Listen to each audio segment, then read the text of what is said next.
It's Monday, June 1st. I do feel like times are tough. It feels like a standstill, and a lot of people that you talk to, they feel like they're never getting ahead. Canadians are feeling the strain as politicians and economists debate whether or not Canada is in a recession.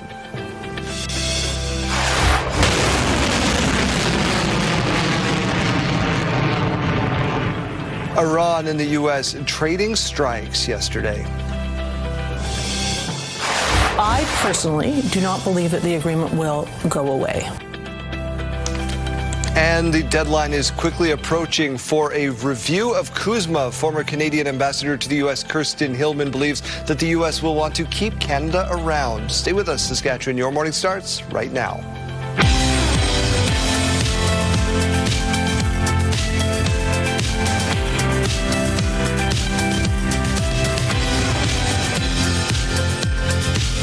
Welcome to Your Morning, Saskatchewan. I'm Daryl. And I'm Kayleen. Good morning and happy Monday. Happy Monday indeed. Listen, this is nice. We're going to cool off a little this week. Yeah, we're cooling off. We're also going to be getting quite a bit of rain for the next few days. So we're going to enjoy that. And boy, oh boy, could they use it in Northern Saskatchewan, where a wildfire in Northern Saskatchewan is still raging, but a shift in the weather is helping fire crews.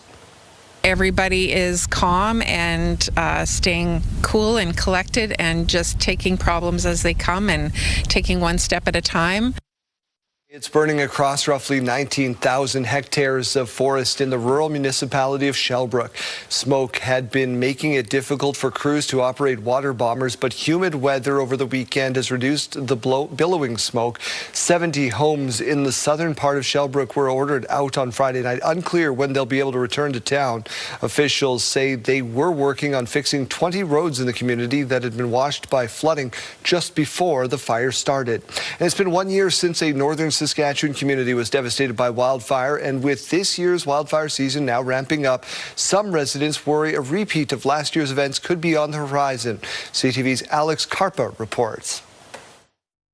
First came the smoke, then came the flames. Residents of Denair Beach, Saskatchewan watched in real time as their homes burned last year. It's still very devastating. Linda Lowe lost everything. This photo shows the before and after of her home, reduced to rubble. There was nothing left except four or five panels of our fencing, which was wood, and we couldn't believe that stood through the whole thing. Lowe says it's hard to believe how much time has passed, but as wildfire activity begins to ramp up again, so too do the memories. It's a feeling shared by Flin Flon resident Noelle Drimmy. I know for a lot of us, we didn't think it would actually happen. The experience changed how she prepares for wildfire season. Drimmy has been documenting her belongings and creating a plan in case another evacuation order comes this year. We were definitely scrambling in the hour we had to make sure we had our bags packed, and reminding my husband to go fill up the car with gas every evening, just in case. While Drimmy and Lowe hope they won't have to evacuate again this year, they are watching conditions closely as dry and hot weather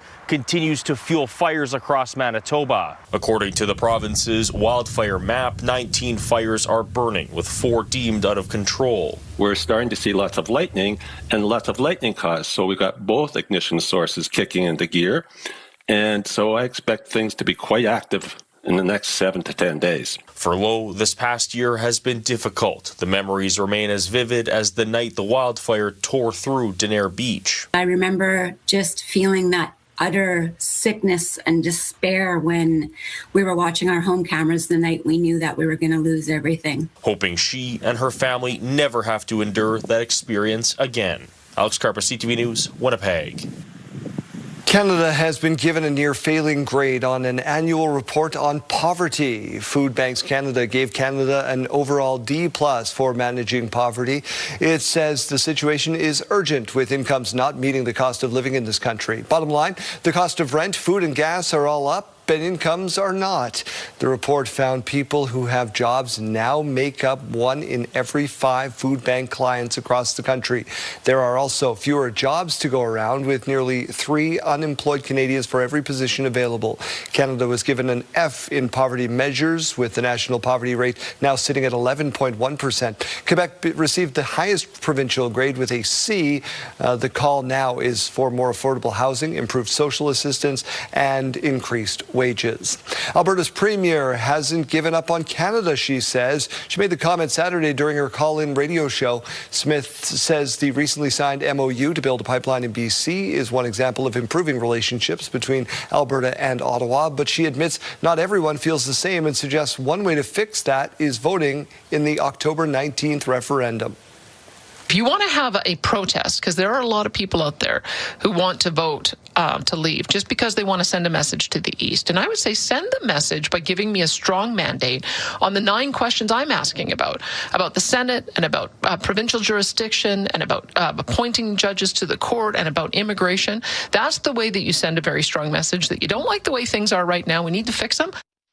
Smith also mentioned the strength of Western Canada's economy, saying it will continue to punch above its weight with pipelines, which is another reason why provinces need to be working together.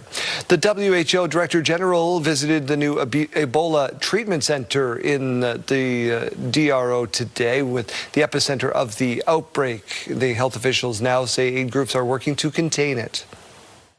If you come to the facilities, to health facilities, when you have symptoms, you can get the support and recover. So the key is to come forward as early as possible and to get the necessary support. Through that, you can recover. Congo's Ebola response team says officials are cautiously optimistic, noting the Ebola strain isn't as complex as in the past outbreaks and can likely be brought under control quickly with partner support. More than 900 suspected cases prompted the World Health Organization to declare a global health emergency. In support of June being Pride Month, people in Regina embracing the queer community through a crosswalk display.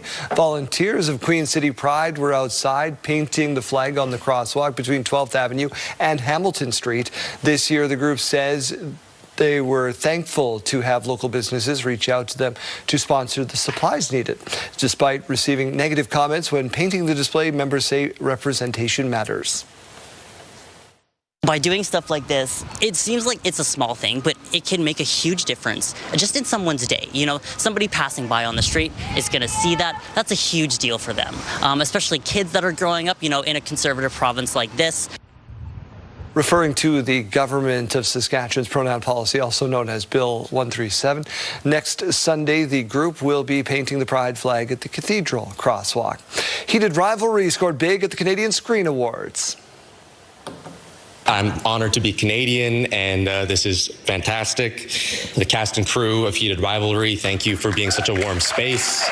Crave, thank you for putting money into our beautiful, straightforward hockey show. To the honorary Canadian Connor Story, I share this award with you. Thank you. We cannot believe the way that audiences have reacted to this show. We're so grateful. The show is nominated for 18 awards and won almost all of them, including Best Drama Series and Best Lead Performer for Hudson Williams, who you heard from up there on the top. Other highlights, the Nunavut shot series North of North won Best Comedy, and Best Motion Picture went to Nirvana, the band, the show, the movie. Let's get our attention to the weather picture. What are we expecting today, Kayleen? Well, we're starting the day with a mix of sun and cloud. Actually, quite a bit of cloud down south. Temperatures not so bad, but a lot lower than what we were seeing last week. 11 degrees right now to wake you up in the Queen City. Winds are coming in at 26 kilometers per hour, so not exactly a super windy start to the day. Into the afternoon, though, we will still be seeing some of those gusts, likely up to about 45 kilometers per hour. And we're coming off of a fairly windy weekend as well. 18 degrees, though, to wake us up in Saskatoon. Saskatoon has actually been the hot spot for the last few minutes in the province, so that's not so bad. Again, though, quite a bit of clouds and winds coming in at 15 kilometers per hour. We also saw some precipitation late last night and into those overnight hours. Not quite as much as what was seen over in Alberta. They saw some rain, some thunderstorms, and also some snow throughout their Sunday.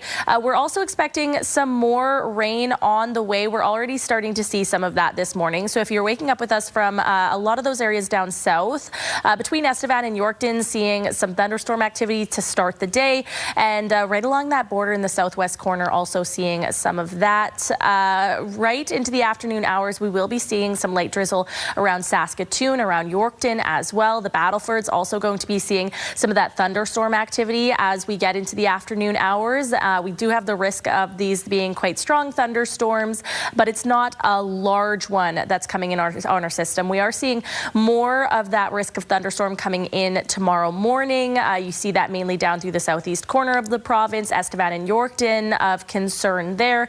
And then into Tuesday afternoon, also seeing quite a bit of that precipitation. We're expecting that precipitation to be clearing up on our radar by about Thursday morning. Now, temperatures looking warmer as we look to the north today. We do still technically have some of those heat advisories in effect, just not for central or southern Saskatchewan. It's all being contained up north today. 22 degrees for the Battlefords, though, 22 for Saskatoon, 28 for Prince Albert, and 20 degrees for Yorkton. 19 degrees on tap for Regina, 16 degrees for Moose Jaw, and 13 degrees for Swift Current. So again, the farther we go south, the more we're seeing those temperatures below that seasonal average, which today is about 20 to 21 degrees. Again, talking about some wind gusts today, seeing the strongest ones in those areas between Yorkton and Hudson Bay, lighting up in yellow and even a little bit of red into the later afternoon.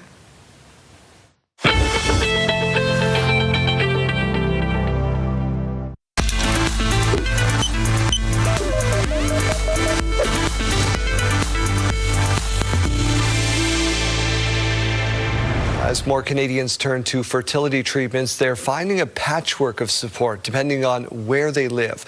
Most provinces offer some financial help, but access and coverage varies. One Saskatchewan couple says they're being left out. CTV's Alison Bamford explains why.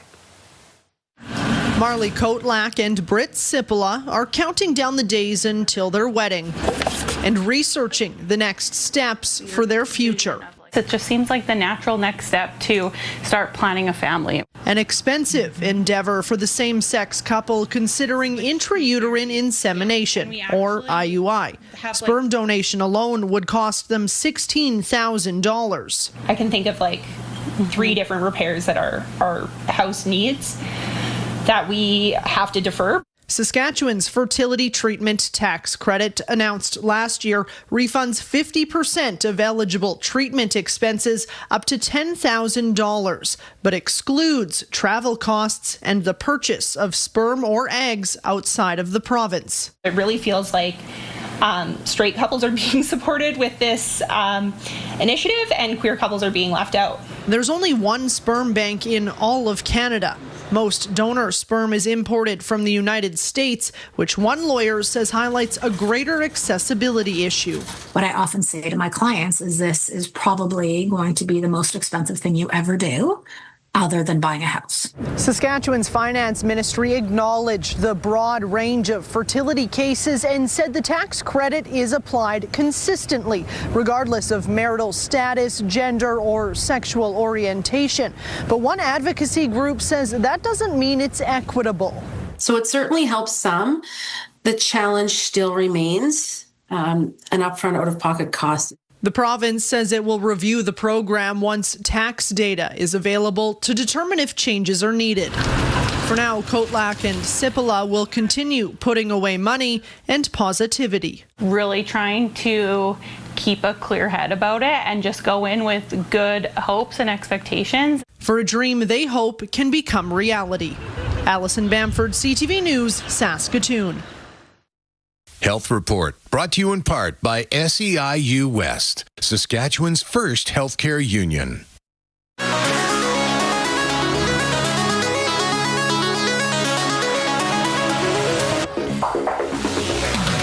Well, when the water is too cold for people to swim, send a robot down.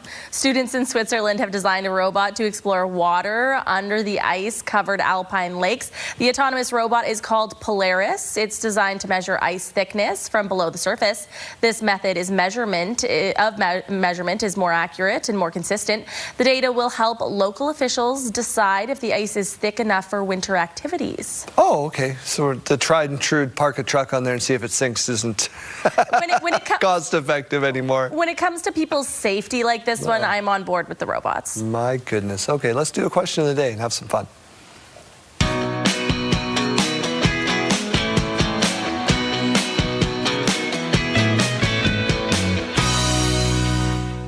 Question of the day time. All right, so we're asking you today, what's the funniest thing your kid has ever said? Let's have some fun today. You had a good one just over the weekend. Well, if you see me out in public these days, my daughter, she's almost 2. She turns 2 this month. Isn't that wild, by the way? That's crazy. Yeah, time has just been flying. But she'll point to somebody in a grocery store or a mall or a public space, and she'll just go, "Who's this? Who's that?" And I always just have to go, I don't know. And I have to say, oh, I'm so sorry. Like, my daughter's pointing at you going, "Who's this? Who's this?"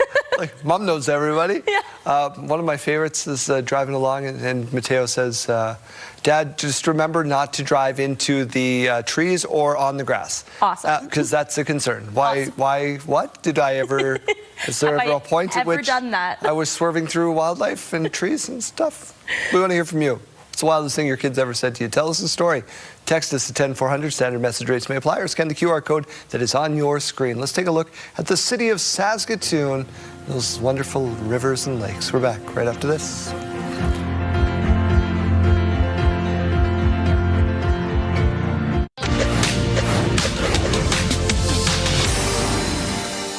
Tesla could be reaping the benefits of the China-Canada EV agreement that will allow 49,000 Chinese-made EVs a year into the country. In the first month of the deal, 10% of the nearly 3,000 imported vehicles were Chinese-made Teslas. The EV giant's sales recently recorded an uptick, with investor Ross Gerber of Gerber Kawasaki saying that the Iran war could have prompted customers to shift to EVs amid soaring gas prices. NVIDIA is entering the PC market with a new chip aimed at loosening the stranglehold of Intel in that arena and modernizing the machines for the AI era. Starting this fall, NVIDIA's new RTX Spark Superchip, a combination of microprocessor and graphics chip, will debut in laptop and desktop computers from leading PC brands, including Dell and Lenovo. Meanwhile, The Big Short's Michael Burry says NVIDIA's AI spending is fugazi, slang for messed up. Burry's criticism centers on the idea that AI infrastructure growth may rely more heavily on structured finance, leverage, and off-balance sheet arrangements than investors realize. Those are your morning business headlines. For BNN Bloomberg, I'm Roger Peterson. It's Ocean Week Canada. Mike Siona is out on the go. Listen, Mike, we are landlocked here, but that's not stopping us from celebrating. Absolutely. Landlocked, perhaps, but today I'm going to be a pirate on the river Saskatchewan, Daryl, because that river goes to the ocean, and that's what we're talking about this Ocean Week. I'm joined by Meg Schmeider and Leah Brody from the Wonder Hub and from Ocean Week Canada, respectively, by the way. Let's talk about Ocean Week because, I mean, as Daryl just said and you couldn't hear, we're landlocked. Why are we celebrating? Yes. Well, believe it or not, Saskatchewan is connected to the ocean geographically, culturally, economically, and climate-wise. So there's many reasons to celebrate the ocean here in Saskatoon, even though we don't share a coastline. There you go. Now, specifically and most notably, this river right here, the South Saskatchewan, is going to end up one day frozen in the Arctic. This is true, yeah. Believe it or not, our river travels all the way through Manitoba into Lake Winnipeg and then drains into the Hudson's Bay, and that's where you will then connect with the Arctic Ocean. So we do have that geographical connection here. No doubt. Now, there's also the climate stuff because we know oceans, there's more water than there is land. But we could talk about that a little bit later. We want to chat about some of the events here. You guys are a regional hub here at the Wonder Hub. Absolutely. So Wonder Hub is Saskatchewan's regional hubs. So really happy to celebrate Ocean Week here in Saskatoon. This is the second year we've been involved. We have a variety of events happening all the way through June 14th, so people can check out our website to learn more. We'll be doing a great Creative Tales this week, which is a weekly program that does a story time followed by a craft, and will be Ocean Week themed. Then we're taking our programming out to Children's Festival later this week, and we have an amazing giant floor map from Ocean Week Canada that we'll be bringing, and we're looking forward to sharing that with the community. Very cool. I love that. So we talked about kind of the geographical connectivity. In 20 seconds or less, what's kind of the most important takeaway for us here on the prairies? I would say that go out and learn this week about the ocean. Check out the Wonder Hub. Just see how you feel personally connected to the ocean. There's so many ways. Figure it out for yourself. There's a million ways that we're connected to the ocean. Fantastic. Most notably, the beautiful ocean breeze that we are standing in here this morning on the shores of the South Saskatchewan, Daryl. Certainly don't experience that here, Mike. Thank you so much. Your school day forecast is brought to you by CAA School Safety Patrol, working together to keep our school zone safe. If you're heading out to catch the bus in Regina, we're at 11 degrees right now, 18 degrees through Saskatoon. Quite a bit of cloud cover in both cities to start your day by lunchtime in Regina, 18 degrees. Warmer through Saskatoon, but we do have a chance of seeing some of that precipitation, 22 degrees by final bell, dropping in Saskatoon down to about 20 degrees and 19 degrees by final bell in Regina, with winds coming in up to about 45 kilometers per hour. As we go to break, here's a look at those gas prices in Regina. The average price is down. It's now $169.9. You might be able to find it for as low as $140.9. In Saskatoon, the average price also $169.9, also down, and you might be able to find it for as low as $155.9. In the farm markets today, we find the street price of canola sitting at $718.95 per ton. The futures price $767.50 per ton. Amber Durum wheat now at $285.20 per ton, and red spring wheat $284.89 per ton. The Canadian dollar is down. It's at 72.47 cents US. Coming up, how to protect yourself from the grandparents scam. Stay with us.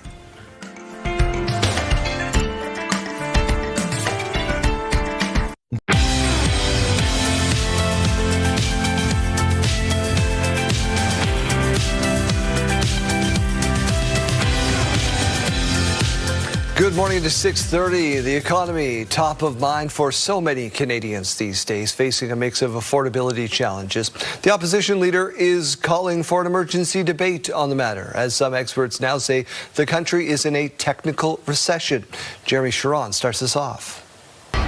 In a Sunday morning letter to the Prime Minister, a push from Pierre Poilievre for Mark Carney to answer for the state of Canada's economy. Calling for an emergency debate in Parliament over the issue. You promised you would deliver the fastest growing economy in the G7. You delivered the only recession in the G7, wrote Poilievre. This is a full-blown Liberal recession.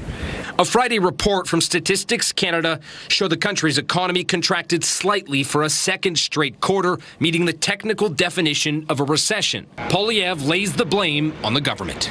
This is people's lives. Behind these statistics are empty stomachs, empty fridges, and empty bank accounts. We asked people in Ottawa what they think and what or who they blamed for it. I do feel like times are tough. Feels like a standstill, and a lot of people that you talk to, they feel like they're never getting ahead. Are we really in this session as a result of factors that were the last 2-3 years, or is this a reflection of the current government? Some economists poured cold water on the recession talk, arguing the declines are marginal and don't indicate a widespread downturn. Economists tend to be very careful around using the word recession. The truth is that the economy is not in good shape.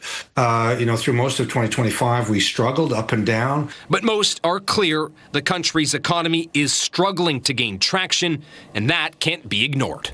We need to deal with this. The difficulty is that certain parts of the country are struggling while other parts of the country really are faring quite well.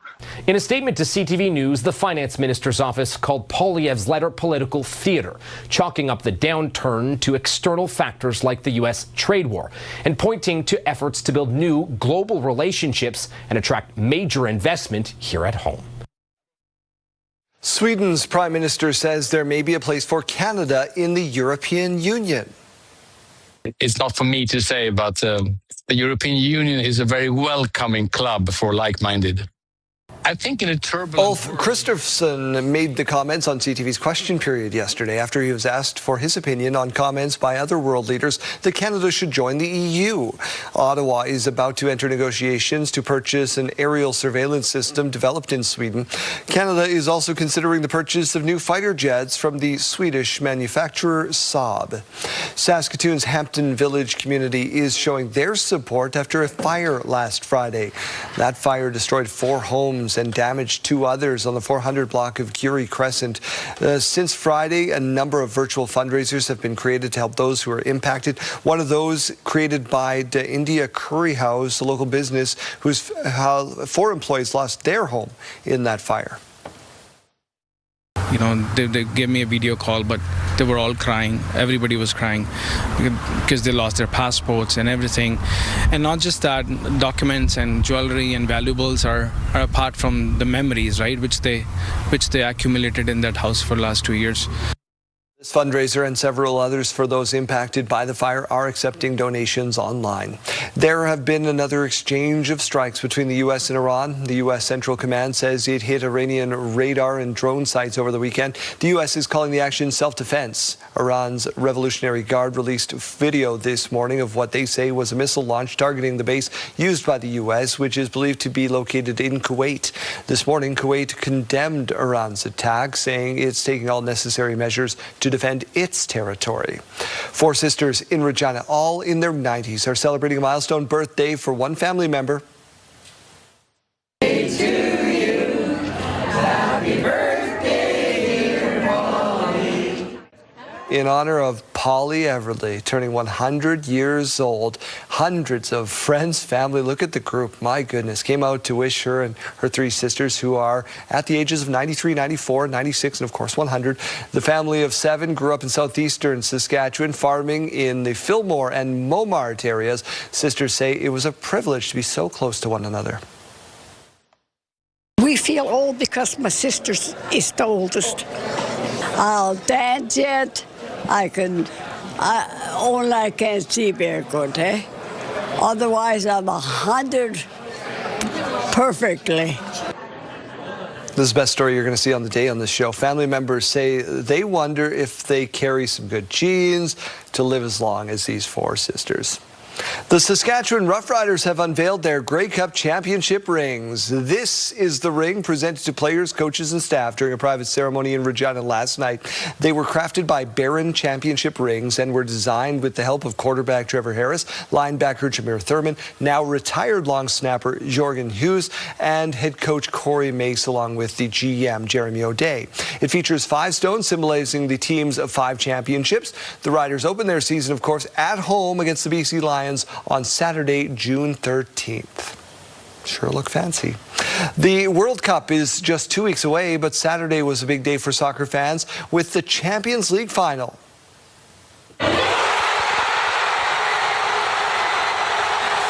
Fans of Paris Saint-Germain erupted into cheers and screams at the moment their team beat Arsenal on penalties to capture the Champions League final.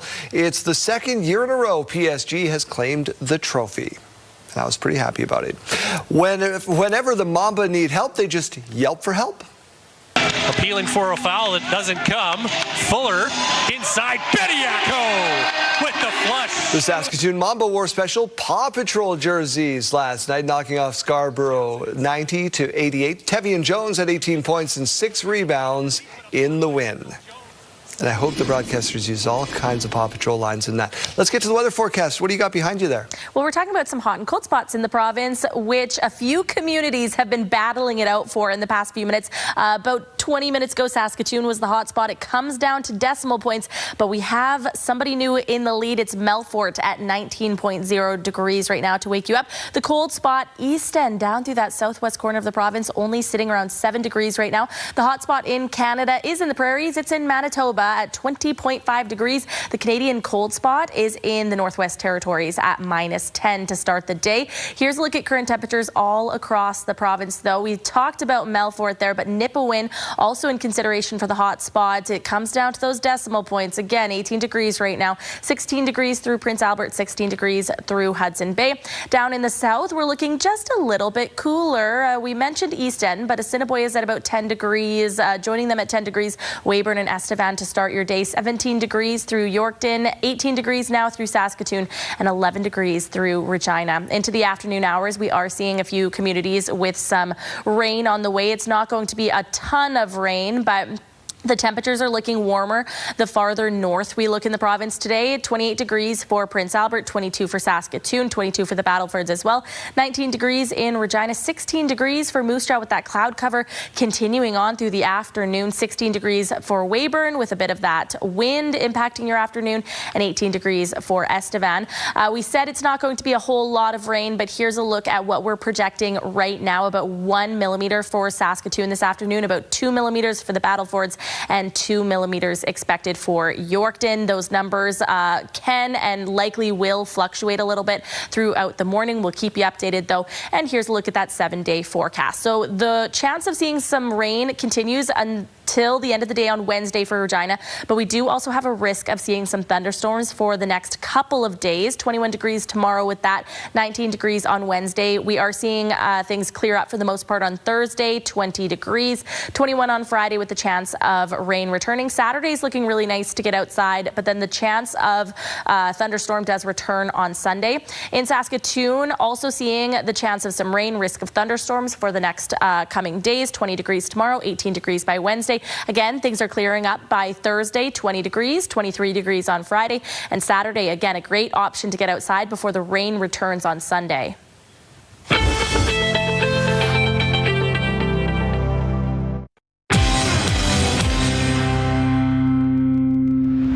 The emails keep coming into my inbox about the grandparent scam. Different communities, Battleford, Moose Jaw, Regina. So we wanted to clear up things for you so you don't fall victim. Sergeant Dave Krieger is with the Regina Police Service in studio this morning. Thank you so much for doing this. Yeah, thank you a lot for having me here. Remind us again what the grandparent scheme is all about. So it'll be organized crime groups, almost very much like a call center.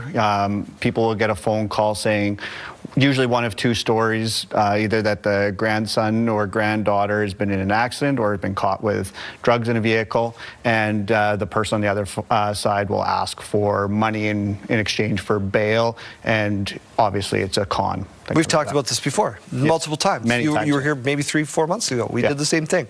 Why do people keep falling for this? Because of how good the scammers have gotten at this. They play on people's emotions right off the hop.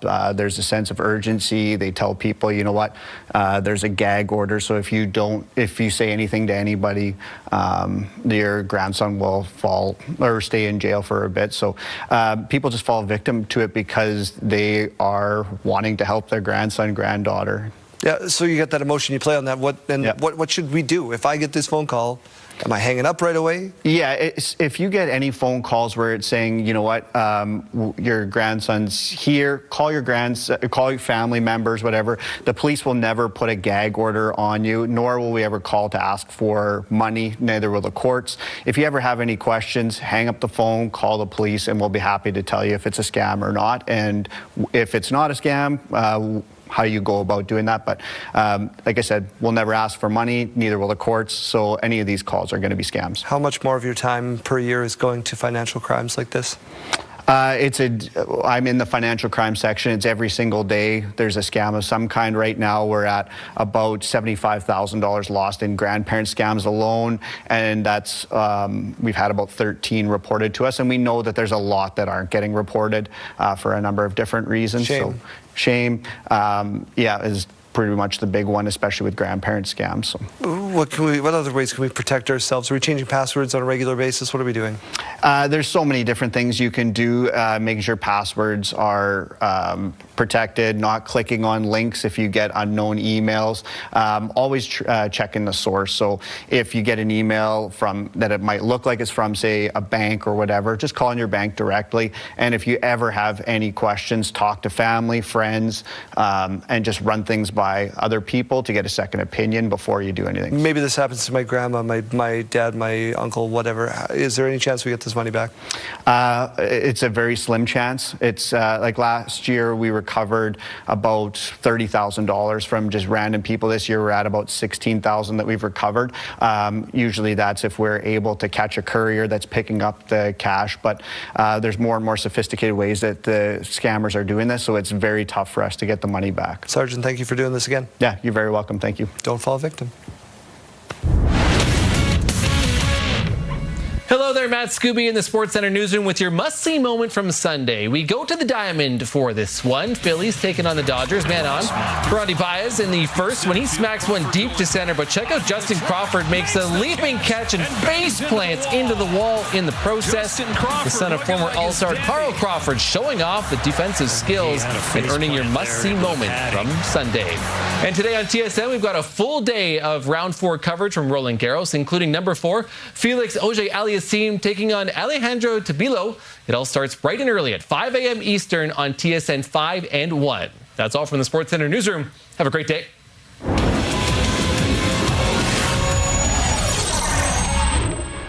It's the sweet sport with a sour name, pickleball, the fastest growing in North America. Janelle Lipai is out there. I hope you have paddle in hand and you're ready to play this morning.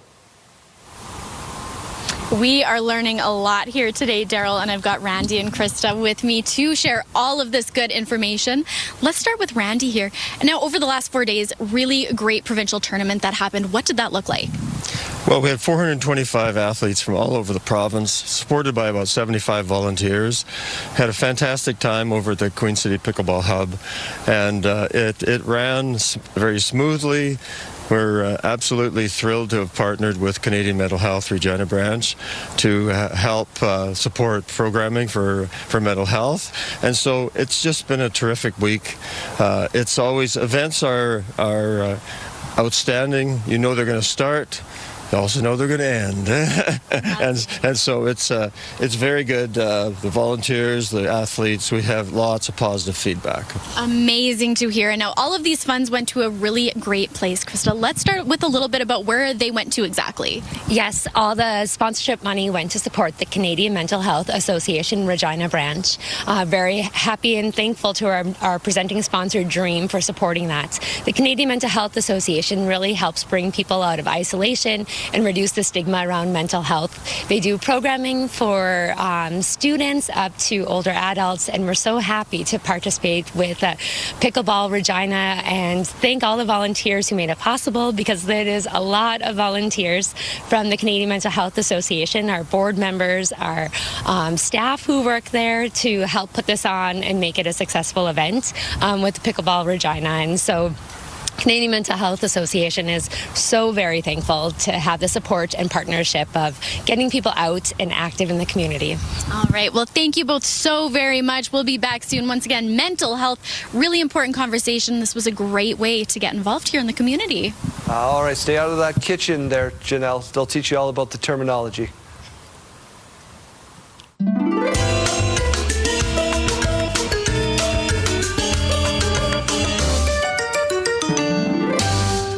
All right, it's your Monday morning weather or not. Here is today's question. Play along at home.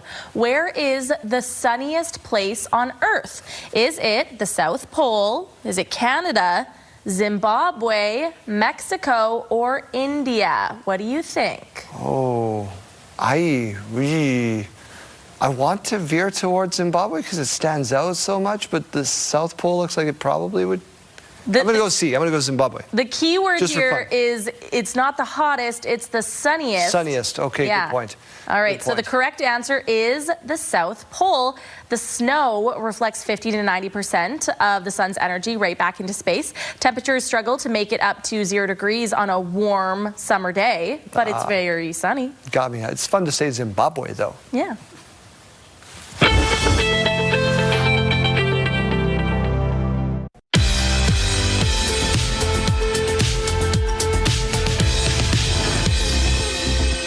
It's June 1st, and we have these milestones to share with you. We'll start off with a belated birthday wish going out to Kyrie, who turned 9 years old over the weekend.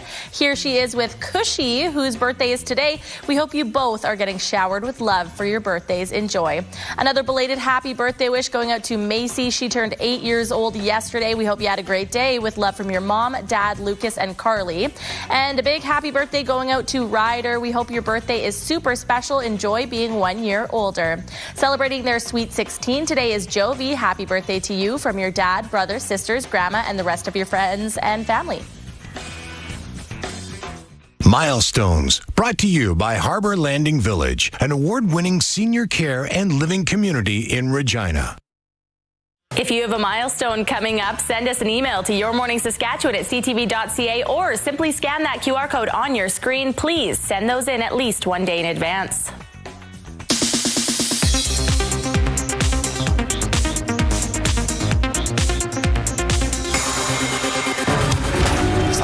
It just goes on and on. Topping the box office was Backrooms, a horror movie made for $10 million by 20-year-old YouTube creator Kane Parsons. The film beat analyst expectations, taking in an estimated $81 million. That makes it the biggest opening ever for distributor A24, with Parsons now the youngest director to hit #1 in theaters. You only get one wish. I wish Nikki Freeman loved me more than anyone in the entire world. The number 2 slot went to another low-budget horror film, Obsession, with over $26 million. It's Obsession's 3rd consecutive weekend of growth, making it the first non-Christmas release to do that since Jaws in 1975. We'll take out every bad guy in your deck of cards. In 3rd place, Disney's The Mandalorian and Grogu raked in about $24 million, a 70% drop from its debut last weekend. Disney is the parent company of ABC. And happy birthday to Spider-Man himself, Tom Holland, 30 today. Allison Cossack, ABC News, New York. Chase, what's happening on the radio today? Trying to give away $2,400 now with a Name That Sound. That will be at 7:40 this morning. But while you're preparing for that, while you're going online to purecountry927.ca and looking at the incorrect guesses, maybe give us a little song here today, too, because as for the month of June, we are starting off-key for VIPs. So we are asking you with the iHeartRadio app to use the talkback feature and sing us a little song of one of your favorites that will be coming to Country Thunder this year. And that could win you some passes every Friday in June. We will be doing a pass for general admission passes, and then at the very end, a grand prize winner going to be upgraded to platinum. Off key for VIP. All the details for country927.ca. But warm up those vocals, or don't. Honestly, if it's terrible, that's kind of what we're after here today too.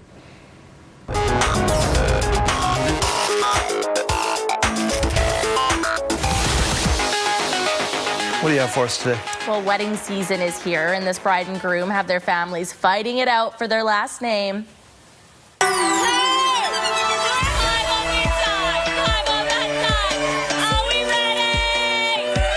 This one from a few families on the internet. This is the battle of the surnames. Brett and Jenny couldn't decide which of their last names that they were actually going to take, so they made their families compete in various games at the reception. In the end, the winner was Brett's family. Congratulations to the Borlands. Oh, I wonder if they're related to Al from Home Improvement. Oh, yeah. Al Borland? Would you do this? I know Sarah took your last name, but no, you're just like, take mine. Nah. My husband and I each kept our own last names. Yep. Fair enough. Did you combine? No, I didn't, because it would be a mouthful. It would be. Sawatsky's already kind of a mouthful. Yeah. I once had somebody tell me that my last name sounded like leftover Scrabble tiles. A little bit. That everybody was just like, oh, there's what's left. Make a last name out of it. Sawatsky. Call you a triple word score. Finding time to work out can be hard unless you do it at the office.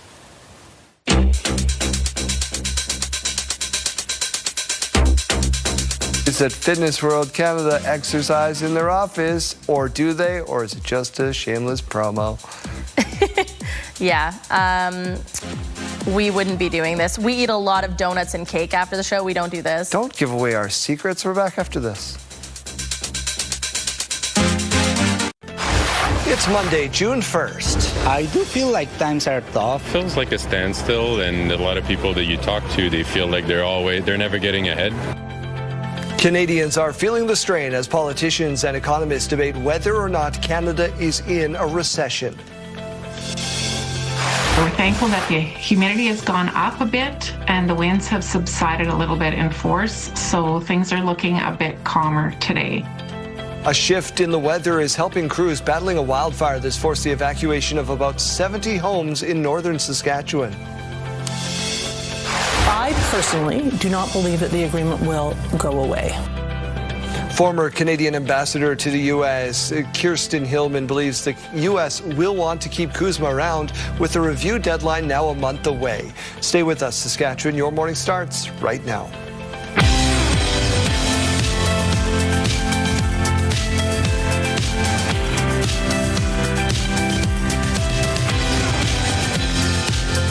Welcome to Your Morning Saskatchewan. I'm Daryl. And I'm Kayleen. Good morning and happy Monday. Believe it or not, you want to talk about time flying. You said Sadie being almost 2 already. Yeah. We're doing Mateo's 5th birthday party tonight. 5th birthday party. Oh my goodness. I remember when I just started at CTV 5 years ago, and he was just this tiny little baby. Tiny little guy. Now he's a really big, tiny little guy. And says a lot of funny things. A lot of funny things. Let's get to your news for this part of the hour. A wildfire in northern Saskatchewan is still raging, but a shift in the weather is helping fire crews. everybody is calm and staying cool and collected and just taking problems as they come and taking one step at a time. So it is burning across roughly 19,000 hectares of forest in the rural municipality of Shellbrook. Smoke had been making it difficult for crews to operate water bombers, but humid weather over the weekend has reduced the billowing smoke. 70 homes in the southern part of Shellbrook were ordered out on Friday night. Unclear when they will be able to return home. Town officials say they were working on fixing 20 roads in the community that had been washed out by flooding just before that fire started. Flooding in Alberta is expected to get worse with rain in the forecast. There is a yellow rainfall warning in effect in much of Alberta. 50 to 100 millimeters of rain is expected today, though through to Wednesday. Communities along Alberta's Rocky Mountains are preparing for rising waterways, with melting snowpack also bringing water levels up. Lake Louise, Banff, Canmore and Calgary all have posted warnings about brimming rivers. Canada has been given the near failing grade on an annual poverty report. Food Banks Canada gave Canada an overall D+ for managing poverty. It says the situation is urgent, with incomes not meeting the cost of living in this country. Bottom line, cost of rent, food and gas are all up. Incomes are not. The report found people who have jobs make up 1 in every 5 food bank clients across the country.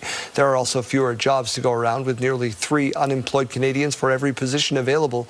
Canada was given an F in poverty measures, with national poverty rate now sitting at 11.1%. Quebec received the highest provincial rate at C.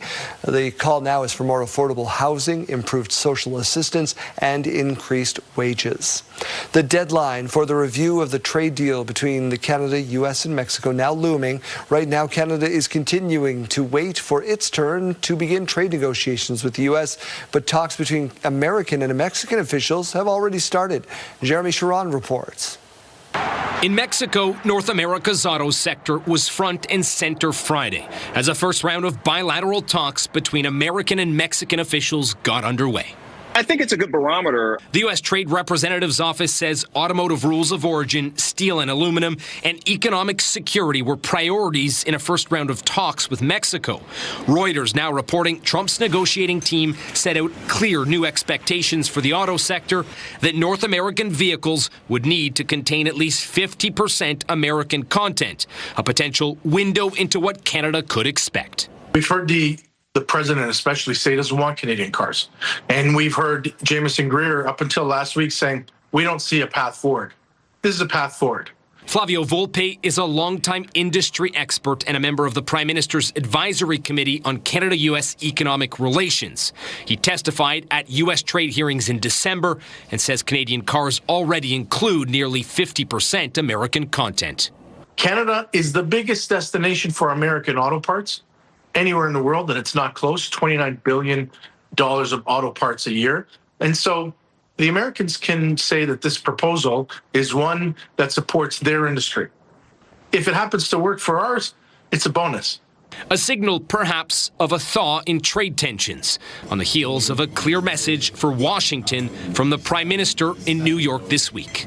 Canada Strong will help make America great again. Meanwhile, Canada's former U.S. ambassador expressed optimism the deal will remain largely intact in an interview with CTV Question Period set to air Sunday. Where the changes will come will be modifications to that or additions to that, or, that's what this review is about. You don't think it'll be fundamental? I personally do not believe that the agreement will go away. This all comes ahead of a high-stakes visit to Washington next week for Dominic LeBlanc, the minister in charge of Canada-U.S. trade, with still no sign of when official negotiations between Ottawa and Washington will get underway. Jeremy Sherrill, CTV News, Ottawa. Changes to how Aeroplan points are redeemed come into effect today. If you're an Aeroplan, this is for you. A member of the airline says this change is a combination of increases and decreases. It now costs fewer points to redeem some short-haul flights on economy. On the other hand, it costs a lot more to redeem points for long-haul flights for business and first class. For some routes, the hike can be as high as 67%.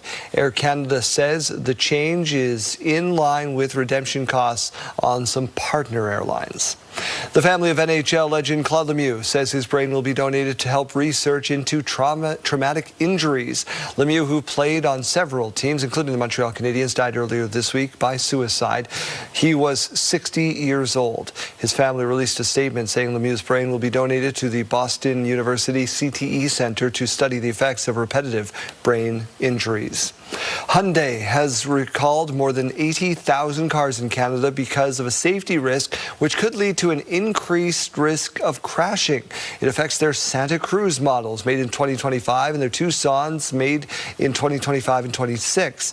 The recall was first posted on May 19th and has been updated. Hyundai says there could be a software problem on certain cars which could cause the front camera to malfunction.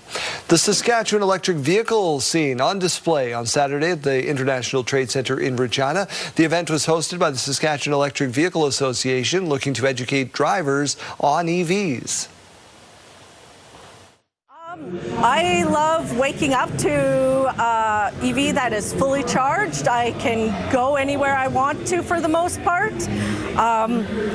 The maintenance is very minimal. Window washer fluid and changing my tires around is the more common thing that I do a couple times a year.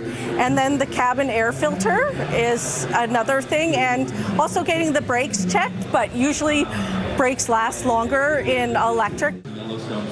Nixon says the Saskatchewan remains the second lowest adoption rate in Canada of EVs at 2.6%, below Yukon at 2%. Heated rivalry scored big at the Canadian Screen Awards. I'm honored to be Canadian, and this is fantastic. The cast and crew of Heated Rivalry, thank you for being such a warm space.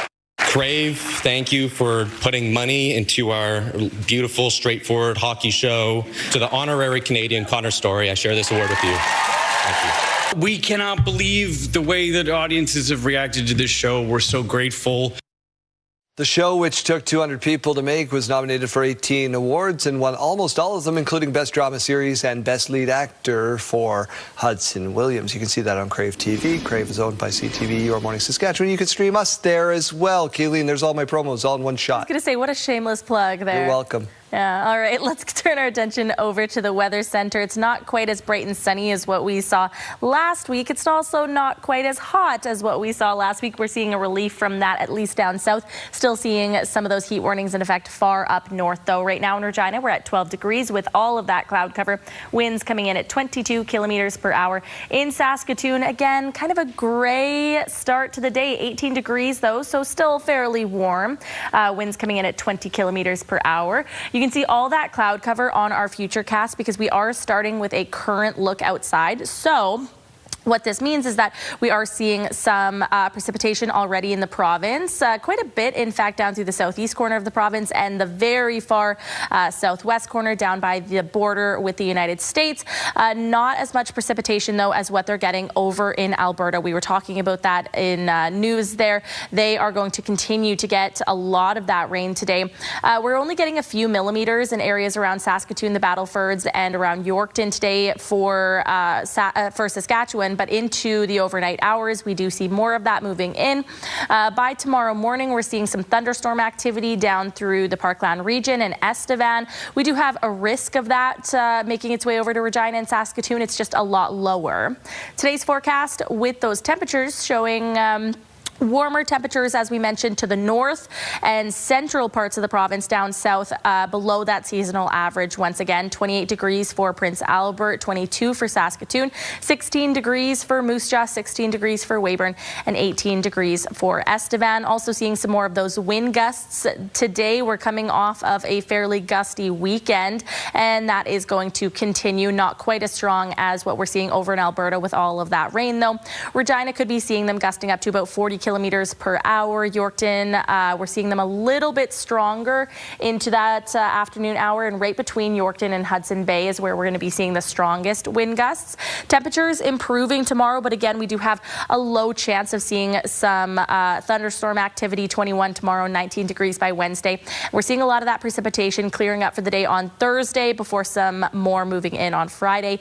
In Saskatoon, again, talking about the risk of seeing some thunderstorm activity for Tuesday and Wednesday. 20 degrees degrees tomorrow, 18 degrees by Wednesday, and looking like we're going to be seeing a bright and sunny day on Thursday with that high of 20 degrees.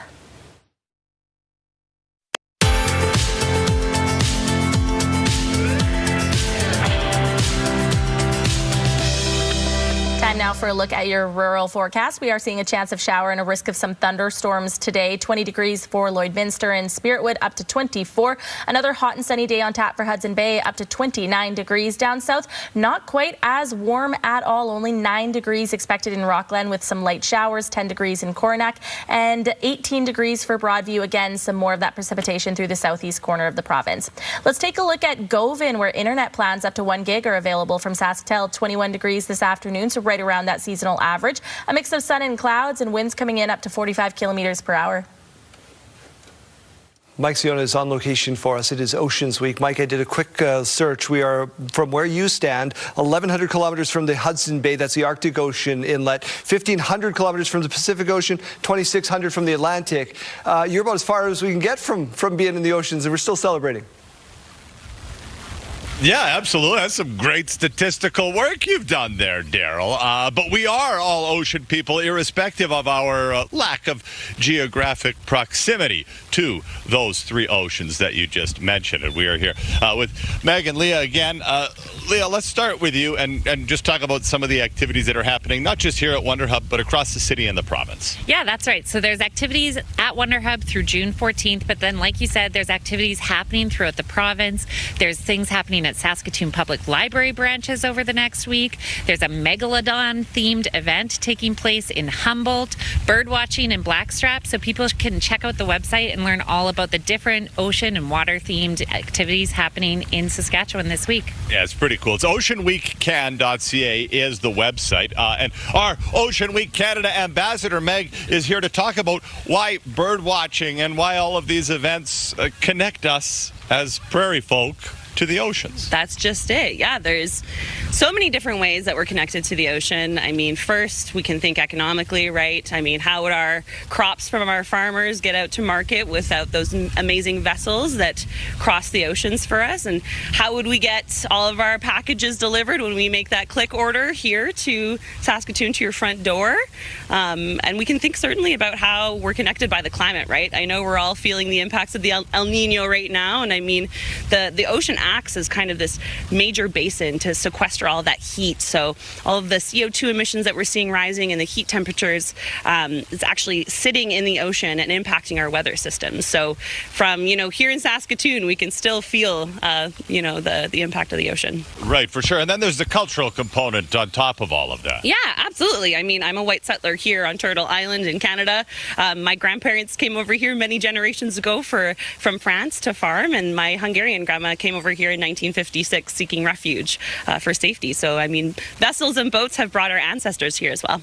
There you go. So, yes, indeed, we are thousands of kilometers away from the ocean, but it's closer and more impactful than maybe we think, and we're talking about it all on Ocean Week. You got a lot more water up there in Saskatoon than we do here in Regina, that's for sure, Mike. Thank you so much.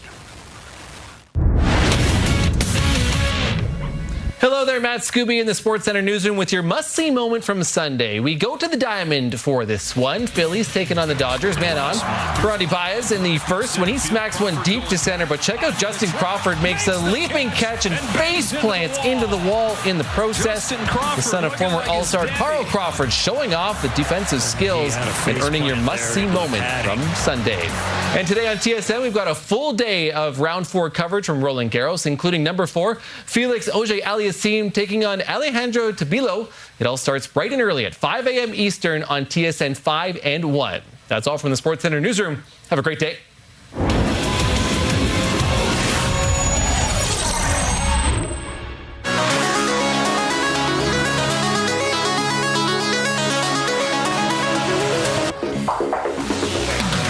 All right, human or robot? You decide. When you look at robots, we're really looking at ourselves. The robot becomes a mirror showing what we value, how we communicate. I'm out. I can't. Yeah, nope. pass. Future of technology on display at Tokyo's Humanoids Summit, which is a thing, last week, along with the very human-like robots. The precision of mechanical hands also being showed off.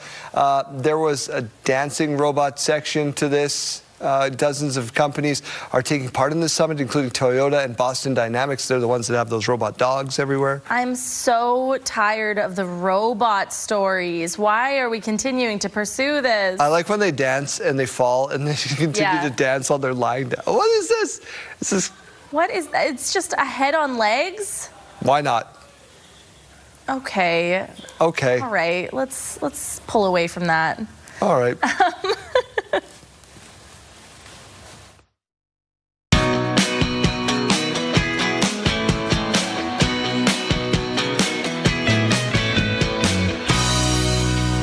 Question of the day. I'm hoping we got some stories. Funniest things kids said. We sure did. We got a few stories so far. I'm hoping we get some more. But we had Ronald saying, my wife and I took our 6-year-old granddaughter to see the Nutcracker. And when she saw the male ballet dancers, she whispered to my wife, I think they should be called the Butt Cracker. Oh. It should be called the Butt Cracker. We went to a piano recital this weekend for one of our friends' kids. And Mateo was the nice one that said, this is so boring. They just say the darndest things. Yeah. Michelle saying, I remember saying, I wished that I had money for something, and my son saying, just go to the bank machine. Yeah, that's just, that works. Money tree out in the backyard. What else would you do? We had another one from Dorothy saying, my daughter Heather, her funniest thing was making her mom and dad scrambled eggs for breakfast with the kitty litter while singing her ABCs. Oh, boy. Little darling. Oh, boy. Tanya's saying, when my youngest daughter was little, she referred to an ambulance as a hospital truck and pillowcases as pillow sheets. The hospital truck one has stuck with us. Chantel saying, my daughter wanted chocolate milk, so she told me to go look for the brown cow. Yep, there it is. She was 5. She's now 17. Problem solved. Cynthia saying, my daughter once asked what it was like to live in a world that was only black and white and wondered where or when the color started. Oh, boy. Oh, when did the color start, Daryl? Oh, I knew that was coming. Scan the QR code, share your story. We'll have more stories from my kid, Kayleen, here in a couple of minutes. I'm Garrett Berry in St. John's tonight on CTV National News. Shelves stretched thin. The rent is too high and groceries are too expensive, and now gas is too expensive. More working Canadians relying on food banks. What advocates say could ease the strain. That's tonight on CTV National News and ctvnews.ca.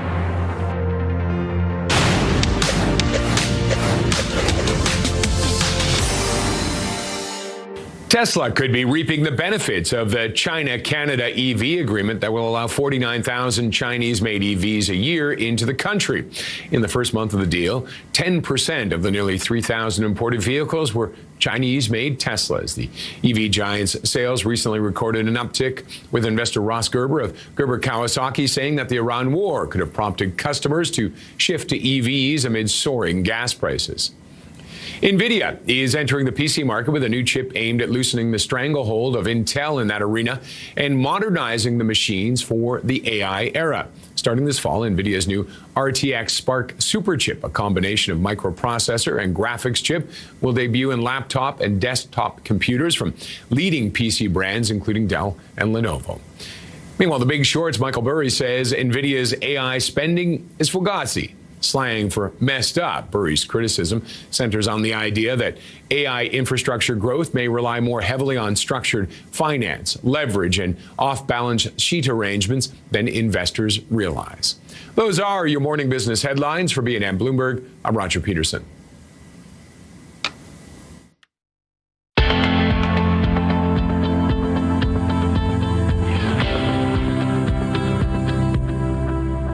Time for your morning mystery. It's just the two of us, and it is a person we are searching for today. Clue number 1. This major leaguer is mostly known for something other than baseball. Okay, I'm not getting it. He set a record for the most consecutive games at 2,130, earning him the nickname the Iron Horse. Okay. He stepped out of the lineup voluntarily due to an undiagnosed illness, which shocked fans. You'll know the name of the disease once we reveal this. Okay. I don't know how to spell his name. I hope this is close. Happy Lou Gehrig's disease? Oh, Oh, okay. That's why he's famous for something more than the game of baseball. Okay, so the answer it sounds familiar, but is Lou Gehrig. His game streak started on June 1st and ran until he retired at 36 due to ALS, a.k.a. Lou Gehrig's disease. That is your morning mystery. Studio consideration provided by Father's Furniture, specializing in quality Canadian-made furniture. Your school day forecast is brought to you by CAA School Safety Patrol, working together to keep our school zones safe. If you're heading out to catch the bus in Regina, we're now at 12 degrees, 18 degrees still through Saskatoon. Both cities seeing a lot of cloud cover to start the day. By lunchtime in Regina, 18 degrees, up to 22 by lunch in Saskatoon.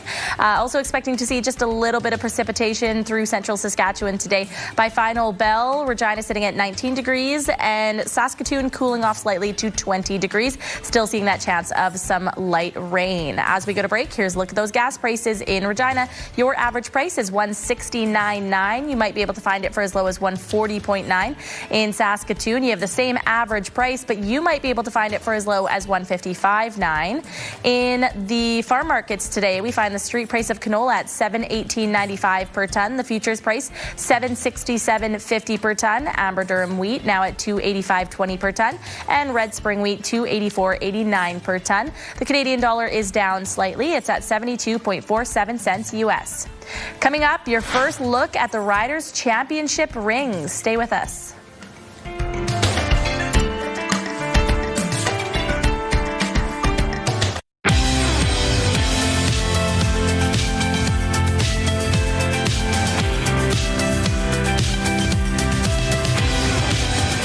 .29, time to say good morning. Thank you for being with us. We begin with Conservative leader Pierre Poilievre calling for an emergency debate on the economy.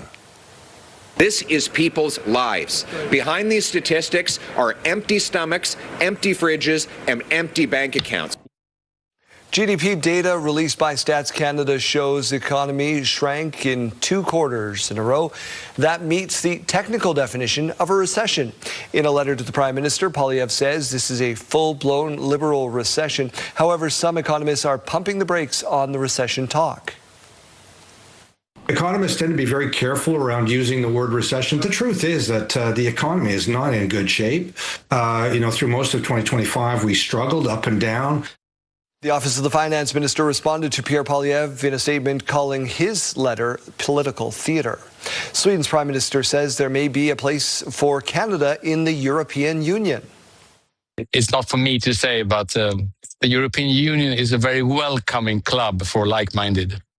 I think Ulf Kristersson made the comments on CTV's question period yesterday after he was asked for his opinion on comments by other world leaders that Canada should join the EU. Ottawa is about to enter negotiations to purchase an aerial surveillance system developed in Sweden. Canada is also considering the purchase of new fighter jets from the Swedish manufacturer Saab. Doctors in the UK are praising the trial results of a cancer treatment that's managed to eliminate entire tumors in some patients. Researchers at London's Institute of Cancer say the amitanavir injection was offered to patients whose cancer had spread come back or failed to respond to standard treatments. The drug targets cancer cells and multiple signals are blocked. That helps those cells grow and spread. Results from the clinical trial showed the injection reduced tumor sizes in 43 of 102 patients treated. In 15 of those cases, the tumors disappeared completely. Experts say the findings are highly encouraging. New EGFR drugs like amivantamab are showing strong promise in HPV-negative head and neck cancers, and this will hopefully improve response and durability and hopefully improve survival and outcomes so that, many years are possible even when recurrent metastatic disease occurs. Head and neck cancer is the 6th most common cancer worldwide and affects thousands of Canadians each year. In the fight towards addiction, recovery, and mental health struggles, the Empower to Recover Foundation visited Regina's Dark Hall on Saturday. Traveling from Ottawa, Glenn Kulka was the keynote speaker for the event. He's a former Saskatchewan Roughriders defensive lineman, but also has a history of playing in the Western Hockey League and competing in the World Wrestling Federation, now known as WWE. I was doing in Ottawa was the street mission and going around helping feed and clothe the homeless in Ottawa. We'd go out every Saturday down Rideau Street, and we do that regular. And then we do Tuesdays, Thursdays, we rotate and go to a different area. So that type of need and seeing people in the drug situation of today, my biggest thought was you're going to have to get them before they get there. It's a hole that's very difficult to get out of. Gulka was invited by Executive Director Jay Bernard, who's been in recovery for 18 years. The group has traveled to 5 different provinces, including Nova Scotia, Ontario, Saskatchewan. The E2R Foundation just hit its 3rd anniversary on May 27th. Saturday was their 30th event. Saskatoon's Hampton Village community is showing their support after a fire last Friday. That fire destroyed 4 homes and damaged 2 others in the 400 block of Curie Crescent. Since Friday, a number of virtual fundraisers have been held, rather easy for me to say, to help those impacted by the fire. You know, they gave me a video call, but they were all crying. Everybody was crying because they lost their passports and everything. And not just that, documents and jewelry and valuables are apart from the memories, right, which they accumulated in that house for the last 2 years. This fundraiser and several others are accepting donations online. 4 sisters in Regina, all in their 90s, celebrating a milestone birthday for a member of their family.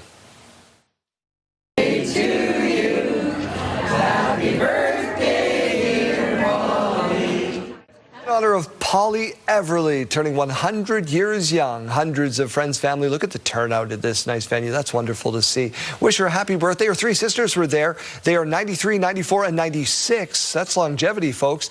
The family of 7 grew up in southeast Saskatchewan, farming in the Fillmore and Momart areas. The sisters say it's a privilege to be so close. We feel old because my sister is the oldest. I'll dance yet. Only I can't see very good, eh? Otherwise, I'm 100 perfectly.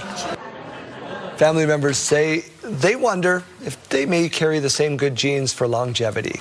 Hefty ticket prices are keeping many soccer fans at home. I feel like it really pushes the game out of reach for a lot of people who want to be there and want to show up, and it's really disheartening. Plenty of tickets still available for FIFA World Cup matches in Toronto and Vancouver, and the games are now less than 2 weeks away. In New York, affordable tickets for hometown fans are being offered for just $50. Here in Canada, not the case. In fact, Canada's first match in Toronto is not going for anything cheaper than $3,000. Other games range from $600 to more than $1,000. Vancouver's official viewing party is also still showing large clusters of seats still available to its fan festival. The Saskatchewan Roughriders have unveiled their Grey Cup championship rings. Take a look at your screen. This is the ring presented to players, coaches, and staff during a private ceremony last night in Regina. They were crafted by Barron Championship Rings and had the help of designers quarterback Trevor Harris, linebacker Jameer Thurman, now retired long snapper Jorgen Hughes, head coach Corey Mace, GM Jeremy O'Day as well. It features 5 stones symbolizing the team's 5 championships. The Riders open their season at home against the BC Lions on Saturday, June 13th. Pretty cool. Whenever the Mamba need a win, they just yelp for help. Appealing for a foul, it doesn't come. Fuller inside, Bediako with the flush. Saskatoon Mamba wore special Paw Patrol jerseys last night, a fundraiser, knocking off the Scarborough Shooting Stars 90-88 in target time. Tevian Jones had 18 points and 6 rebounds in the win. Don't know if they had to call Chase in that for a little bit of help. Who knows? What's going on in the forecast? Well, we're talking about some rain that we got in the overnight hours. It started late yesterday. Of course, we're still seeing some of that rain to start your day in some areas in the province, particularly far down in the southeast corner and far down in the southwest corner as well. Other than that, though, we're not talking about a whole lot of rain throughout central Saskatchewan later on. The Battleford's about 2 millimeters today, Saskatoon about 1 millimeter, and Yorkton about 2 millimeters. millimeters as well. Those numbers can and often do fluctuate, so we will keep you updated on that. Current temperatures not looking so bad. We are seeing a lot of green in the province and even some yellow right around Nipawin. 22 degrees right now. That is the hot spot to start. 18 degrees now in Prince Albert. Melfort was our hot spot last hour. They are still stuck at that 19-degree mark. 18 degrees in Hudson Bay. As we look down towards the south, we see East End still our cold spot. 7 degrees, 9 degrees through Assiniboia, 10 degrees in Weyburn, and 11 degrees in Estevan, 12 degrees in Regina, and 18 in Saskatoon. Later on in the afternoon, though, we're seeing more of the warmth. The farther north we look, Prince Albert up to 28 degrees, 22 degrees in Saskatoon, again with just a little bit of rain this afternoon.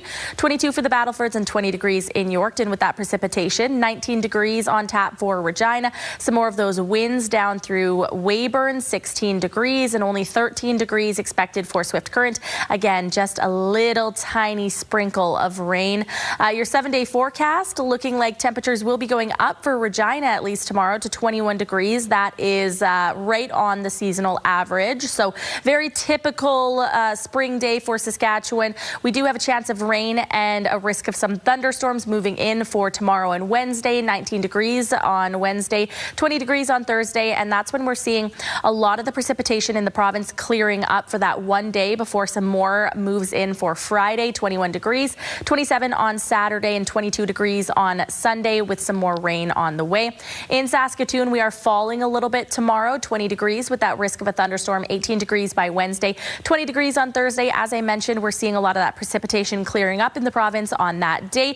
23 on Friday, 27 on Saturday. That's the day for the weekend. I recommend you get outside, maybe do some gardening before that rain moves in to shower your Sunday.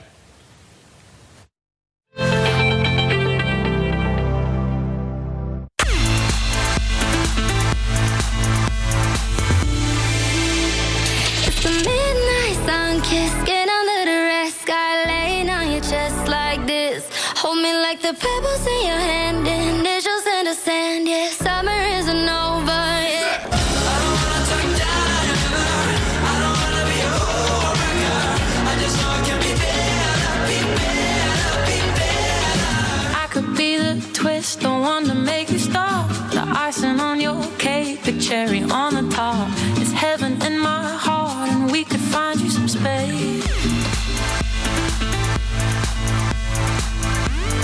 Well, last time we checked in with Fisher Hearing, we were talking about the benefits of treating hearing loss and the importance of matching hearing aid styles and technology to the degree of hearing loss, lifestyle, and issues such as vision and dexterity. There is an awful lot to consider, Candace, so we've brought you back in. You're going to break all this down for us. Let's start with lifestyle. Why is that important to match with the hearing aid? You know, there's lots of different reasons. I mean, obviously, first we have to consider the hearing loss. That's primarily why people are coming through the door, because they're having trouble hearing. But lifestyle becomes really important. Somebody that's in lots of noise, for example, they're going to need more technology than somebody that's home by themselves most of the time.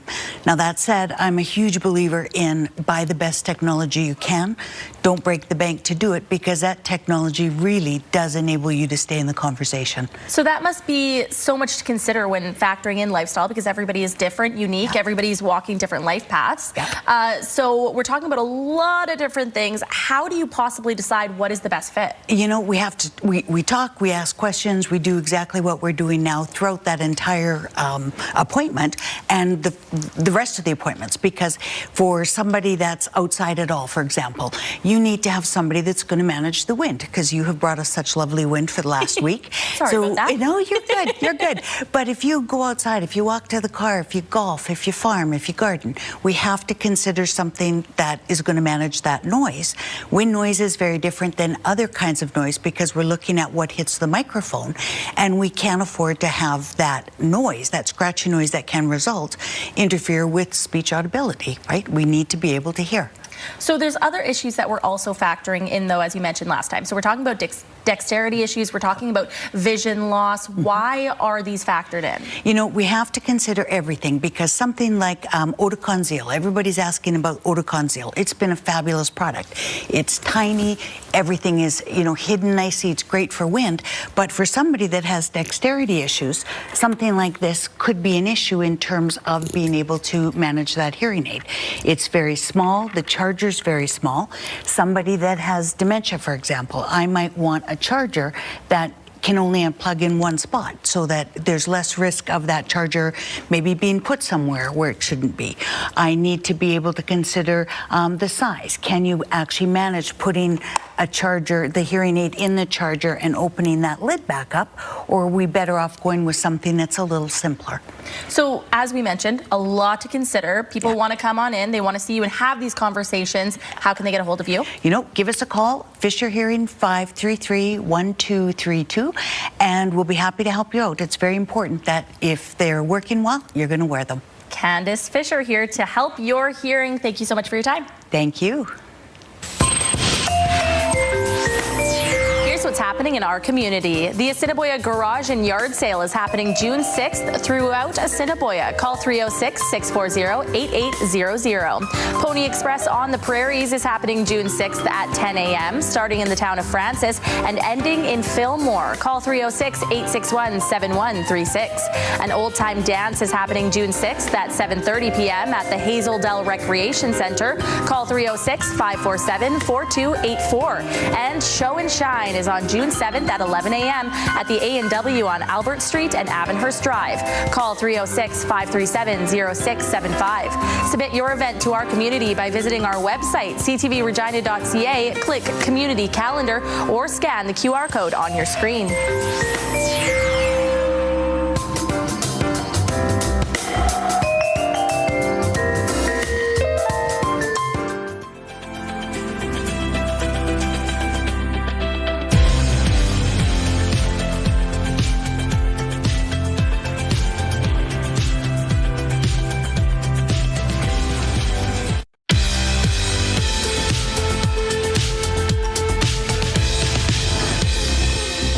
June 1st, and we have these milestones to share with you. We'll start off with a belated happy birthday wish going out to Kyrie, who turned 9 years old over the weekend. Here she is with Cushy, whose birthday is today. We hope you both are getting showered with love for your special days. Enjoy. Another belated happy birthday wish going out to Macy. She turned 8 years old yesterday. We hope you had a great day with love from your mom, dad, Lucas, and Carly. A big happy birthday going out to Ryder. We hope your birthday is super special. Enjoy being 1 year older. Celebrating their sweet 16 today is Jovi. Happy birthday to you from your dad, brother, sisters, grandma, and the rest of your friends and family. Milestones, brought to you by Harbor Landing Village, an award-winning senior care and living community in Regina. If you have a milestone coming up, send us an email to yourmorningsaskatchewan@ctv.ca or simply scan that QR code on your screen. Please send those in at least 1 day in advance. Some of the best pickleballers in the province were in Saskatchewan, Regina, Saskatchewan this weekend. Here's Janelle Lipai learning more about the sport. Good morning. I am back with Randy and Krista down at the pickleball courts. Now, Randy, let's start with you. Tell me a little bit about what it means to Pickleball Regina to support such a great initiative. Well, Pickleball Regina is a nonprofit, is a community-based organization, and our effort is to create and support pickleball here for all generations, all backgrounds, and so as a result of that, we have all sorts of members in our 1,200 members that are participating with us. They have their own lives, they have their own opportunities, they have their own challenges, and so everything about working with Canadian Mental Health Regina has really just fits with our mission and makes it a really good relationship. Awesome. So a wonderful way to get involved. Now, Krista, tell me a little bit about programming. Yes, at Canadian Mental Health Association Regina branch, we have our pre-vocational programming, which helps and supports those with mental illness, gets them out in a social environment, playing pool, not quite pickleball yet, but maybe, and just interacting so we can have really end that stigma around mental health, and so invite them out and don't hide with it. It's get out and be active. We have our vocational programming. providing our members the opportunity to earn some money and make a bit of a living wage that way, as well as our community engagement and Powered by Youth programs. So going into different schools, providing training on suicide awareness, mental health training, and anxiety. All right. Well, thank you both so much. This is wonderful information. Once again, that event has concluded, but the conversation should still keep going. It's very important. We're like $2,400 before the name that sound. What are we at now? Another $50 in the pot. Kelly was on the line with us. She's excited to play and then guessed that it was a toaster popping up, and that not the sound. So 4:40 with Brandon will be the next chance this afternoon. You can see Kelly's guess and all the other ones at pureyourcountry927.ca. Also, just a little gentle reminder, today it is the last week, the start of the last week here for our access to a Jelly Roll. We want to send you off to Quebec to see him live in concert. VIP tickets, flights, hotels, $1,000 cash, all could be yours. All you have to do is listen with us on the iHeartRadio app for 10 minutes consecutive, and that's it. You'll be prompted to enter. You can do that each and every day, so get in for the remaining 7 days this week. Draw's coming up early next week. This is my most favorite thing to do. It's like song roulette. So my wife Sarah will be on her way to drop the kids off at daycare right now, and she's listening to the station. What's the next song out? Can you fire it out to her? It is going to be Dallas Smith singing in a beer. This is one of the very few times that it wasn't a sad song when you asked to do this. When I did it last time to Kayleen, it was a breakup song, and I was like, hey. It sure was. Yeah, no, this is one of the better song roulettes we've had for you. All right, perfect. Thank you, Chase. Thanks, Daryl.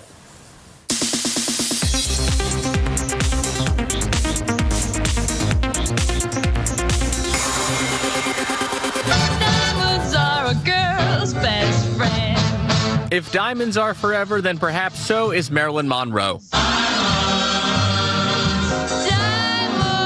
Diamonds. One of the world's most enduring entertainers, sex symbols, and blonde ambassadors would have turned 100 years old today. Born Norma Jean Mortensen, the LA native landed her breakout role in 1953's Niagara, following a childhood spent in foster homes and orphanages. Oh, do you feel the breeze from the subway?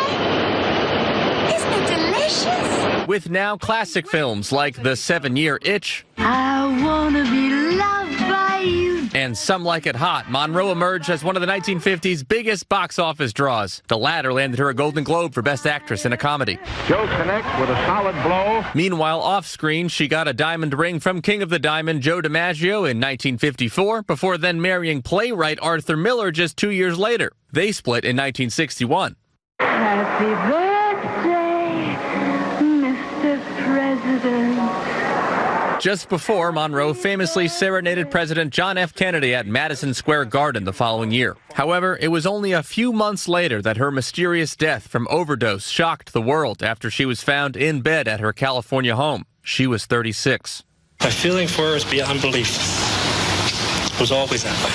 20 years later, in 1982, fans could still not get over her death. She's an icon. She means something to everybody, really. And over the weekend, a record-breaking 1,037 lookalikes gathered in Palm Springs, dressed in her iconic getup from 7-Year Itch. It appears this 100-year itch will never be scratched. You say 100 years. I feel like she never left us.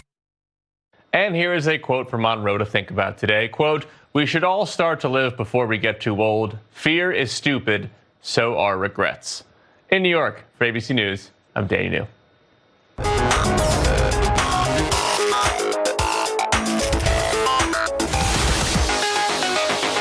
All right, sidebar time. Here is one way to pass along a little family history.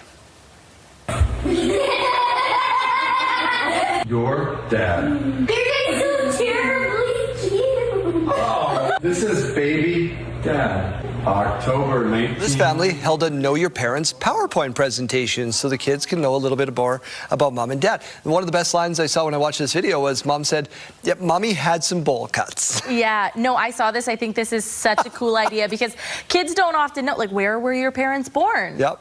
What was their childhood like? There you go. Look at how cute that is. There it is. Okay, so I was told you're old if you call it a PowerPoint presentation. It's now a slide deck. Oh, so if sorry. you say PowerPoint, you're old. Sorry. Here's a peaceful yet very 90s way for you to wake up.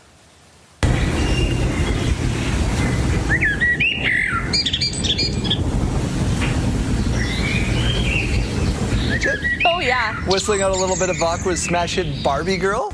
I don't know if that's intentional or like mimicking the song. Somebody's listening to it a lot or what? Oh, yeah, maybe. Oh, when you said, is it intentional, I was like, well, it's a bird, Daryl, but I guess, yeah, birds can mimic sounds. Well, birds aren't real if you listen to some people. Okay, finally, does your family ever laugh at your pain?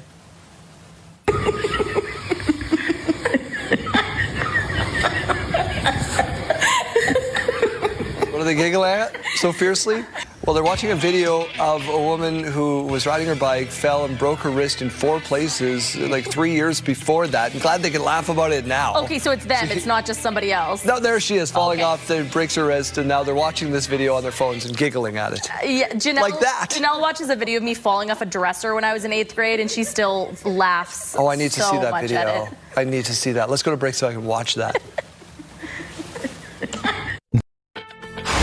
Welcome to Monday, the 1st of June.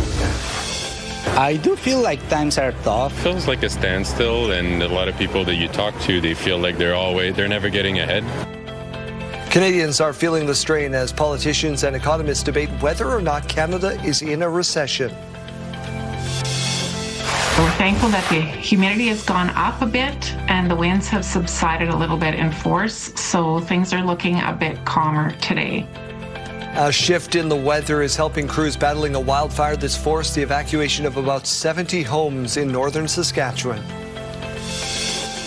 I personally do not believe that the agreement will go away. Former Canadian ambassador to the U.S., Kirsten Hillman, believes the U.S. will want to keep CUSMA around with the deadline now looming. Stay with us, Saskatchewan. Your morning starts right now.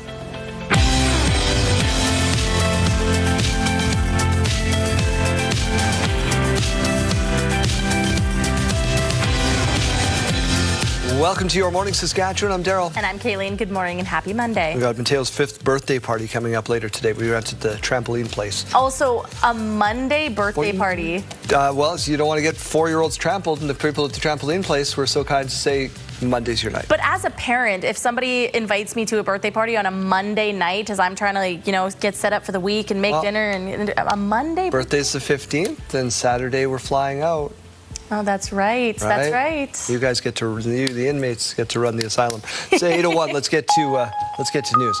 A wildfire in northern Saskatchewan is still raging, but a shift in the weather is helping crews out. Everybody is calm and staying cool and collected and just taking problems as they come and taking one step at a time.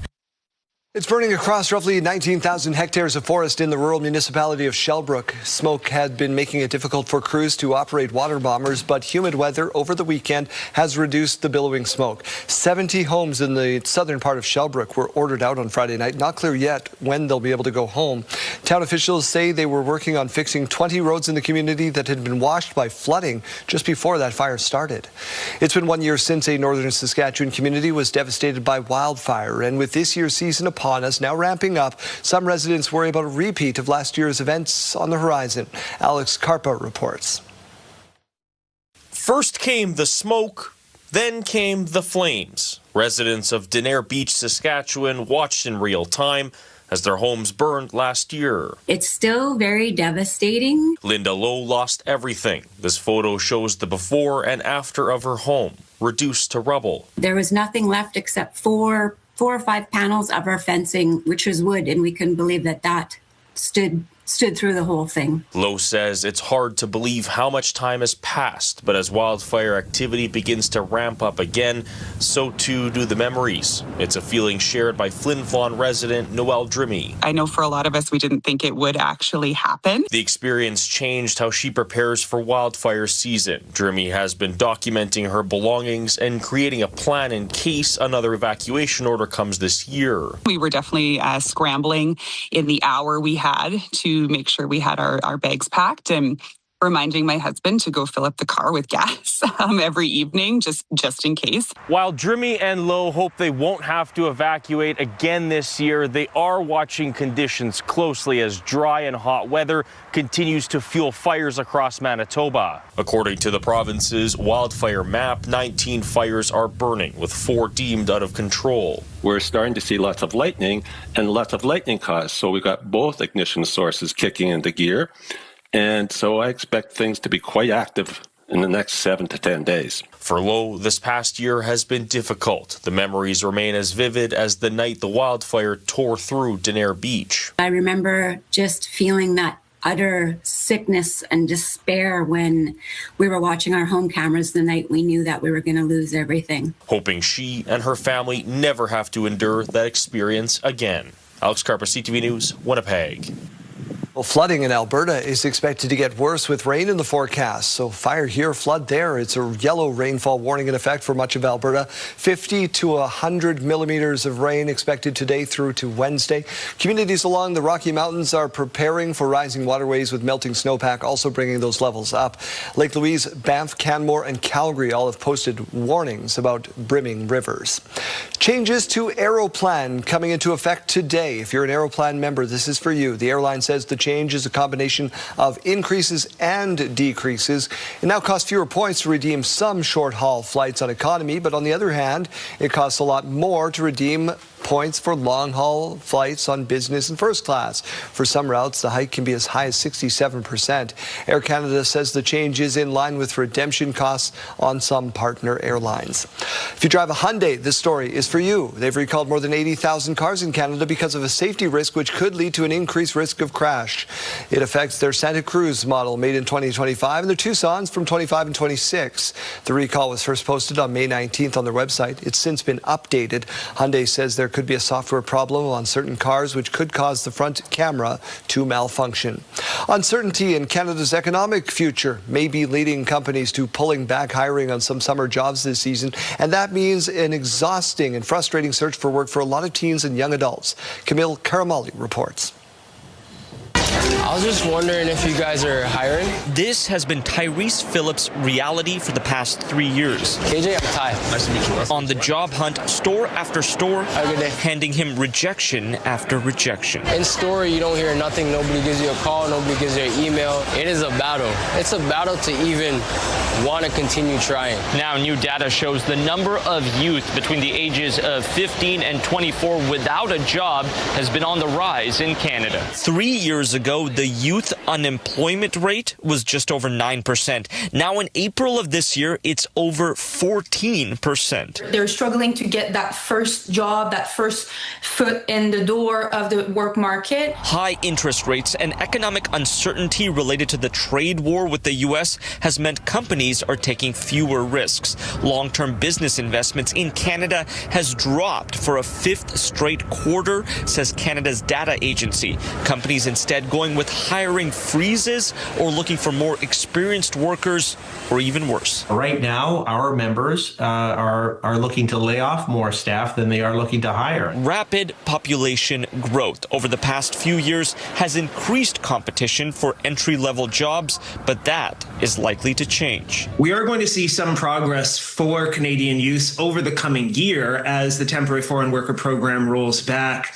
Unfortunately, that's not going to happen instantly. It is going to take many more months. So experts instead with this advice. Work your networks. See who you know and see who might be hiring. I was just wondering if For Tyrese Phillips, he certainly plans to. Keep your head high. You just have to look into the future and just imagine something for yourself. Hoping this summer is the one where he can finally bring home Have a good day. A paycheck. Kamal Karamali, CTV News, Toronto. Well, the Saskatchewan Roughriders have unveiled their Grey Cup championship rings. This is what they look like. It was a ring presented to players, coaches, and staff during a special private ceremony last night in Regina.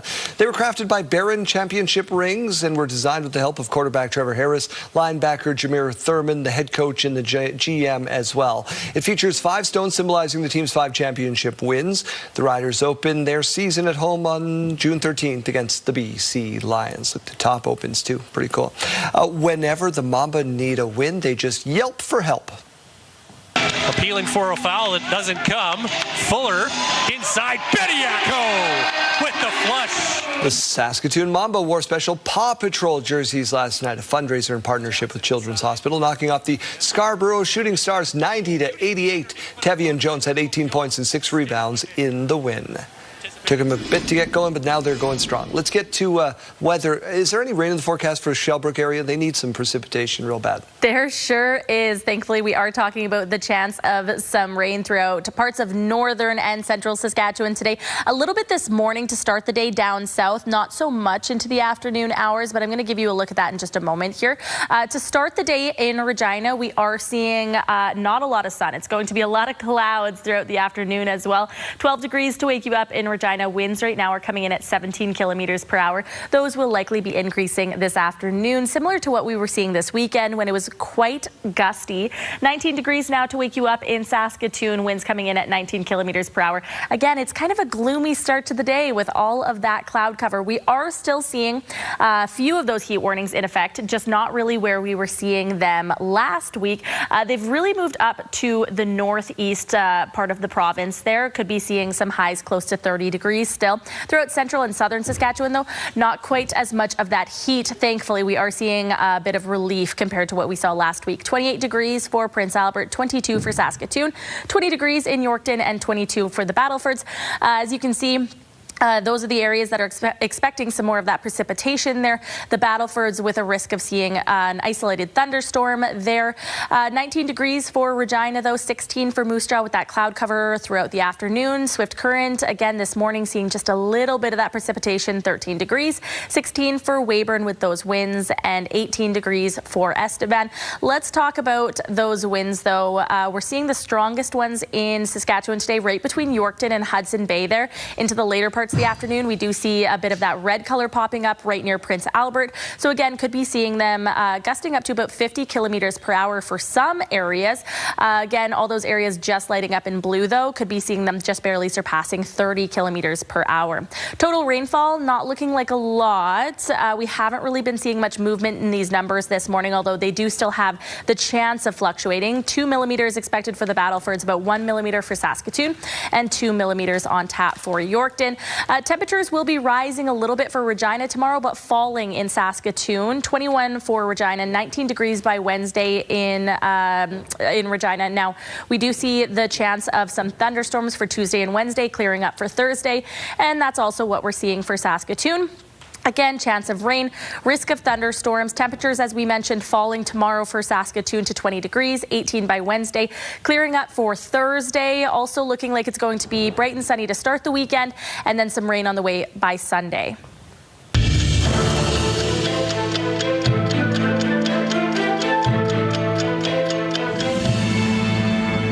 This day in history, June 1st, 2008, the Truth and Reconciliation Commission of Canada began its 5-year mandate to investigate the residential school system. June 1st, 2016, the Pride flag was raised on Parliament Hill for the very first time. June 1st, 1927, the Peace Bridge between Canada and the U.S. opened between Fort Erie, Ontario and Buffalo, New York.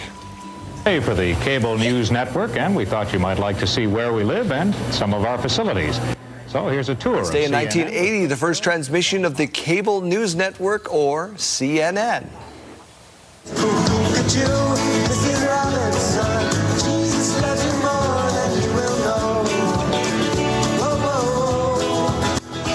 And in 1968, Simon & Garfunkel's single Mrs. Robinson from The Graduate hits #1. It was the first rock song to win a Grammy for Record of the Year.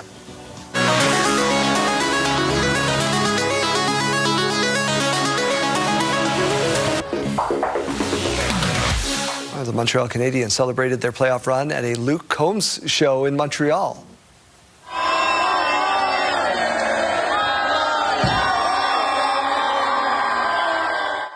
The only way you can, right? You got a shotgun a beer on stage with Luke Combs. That's what you got to do. A few of the players showing up on stage, including Cole Caulfield, to throw down some cold ones. They came out during the song One Too Many, which is, this is a standard thing for him. You saw him do it Craven Country. I guess they would call it Country Thunder now. Coach Martin Saint-Louis was also at the show. So were some of the Victoire players. Okay. How do you say his name again? Martin Saint-Louis. Okay. You want to speak more French to end this segment, or? Always. Okay. It's the funniest thing your kid has ever said to you. That might be right up there for Kayleen, who's trying desperately to be mine. I do call Daryl 1/3 of my dad. Yeah. Work dad. We had a couple other answers coming in. Regina from Estevan saying, when our middle child was 4, we were in church for confirmation. The bishop was there saying mass and reading the gospel. He was wearing his the hat, the ceremonial hat. So everyone was very quiet. In a booming voice, our little girl said, "Mom, do I ever like God's hat?" Even the bishop had to smile. So always something. Kids say the darndest things. Ron Jones wrote in saying, I lead tours of Mosaic Stadium, and this time of year we have many school groups going through.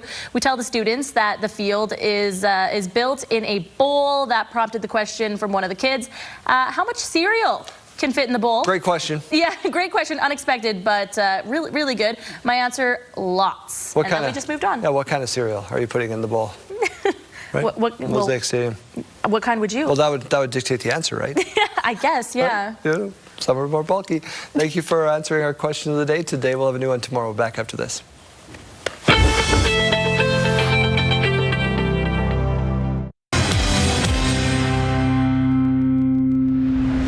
Buying a house can be daunting, especially if it's your first time. So we've got Dakota Boutin from Affinity Credit Union to help us today. Dakota, what steps should a first-time home buyer or someone new to Canada take before they start house hunting? Yeah, so I think the first step would be just to understand your budget, understand what your monthly cash flow looks like, and then the next step would be to come see us, mortgage specialists, to determine what you qualify for, what range of homes, the prices you can look for, and just get everything from your property tax payment, your utilities, and your mortgage payment all sorted out. Right, really understand all of the expenses, because it's not just as simple as purchase price, interest rate, run the calculation. There are other expenses, and you guys obviously know about that. Now, so often we hear people thinking that they need a large down payment or perfect credit. What options are actually available for first-time buyers and newcomers? Yeah, so there's a couple different options to help with just the qualification. You can do 30-year amortization, or else we can do a 5% down payment. A big misconception is you need a 20% down payment to qualify for home, but that's not the case. We can do it as little as 5%. And then, like I said, the 30-year amortization really helps with the qualification aspect of things. Right, absolutely. It gives you that longer time frame to make the payments. Now, let's talk a little bit about some of the incentives then in terms of TFSA first-time home buyer grants and credits. What's available right now? Yeah, so right now the FHSA is a first-time home buyer incentive. Lets you put $8,000 annually into it and withdraw it when you have an accepted offer to purchase, interest-free. So it's just a little interest-saving tool that helps for first-time home buyers. Perfect. And you must be a first-time Canadian home buyer in order to qualify for that program. Correct. Good. Yes. Very, very important. We talked about, kind of getting everything in order. How early in the process do we need to invoke you and pop over to Affinity and meet with a mortgage specialist? Yeah, so I'd say earlier the better. Even if you're 6 months to 12 months out from purchasing, we can help you sit down, come up with that budget, help you get a qualification maximum that you can purchase price, and then get all your other utility payments, things in line. And then this also just helps with the when it comes time to purchase, this makes your offer a little bit more enticing too when you have your financing in place. Yeah, for sure. And then also, I mean, the real estate market being what it is right now, you don't want to miss out on something because you've got extra conditions or your money's not in, or worst case scenario, you fall in love with something and it's just you're not going to get the financing for that value. So it's good to know kind of that reality check. And yeah, I think that's a pretty good look at it. So if you're a first-time home buyer or want to be, just visit them on their website, mortgages.affinitycu.ca.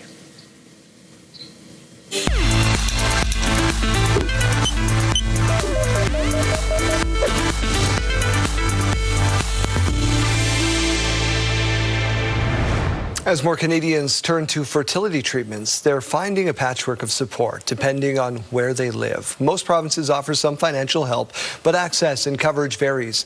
One Saskatchewan couple says they're being left out. CTV's Alison Bamford with why. Marley Kotlack and Britt Sipola are counting down the days until their wedding. and researching the next steps for their future. It just seems like the natural next step to start planning a family. An expensive endeavor for the same-sex couple considering intrauterine insemination, or IUI. Sperm donation alone would cost them $16,000. I can think of like 3 different repairs that our house needs that we have to defer. Saskatchewan's fertility treatment tax credit announced last year refunds 50% of eligible treatment expenses up to $10,000, but excludes travel costs and the purchase of sperm or eggs outside of the province. It really feels like straight couples are being supported with this initiative and queer couples are being left out. There's only one sperm bank in all of Canada.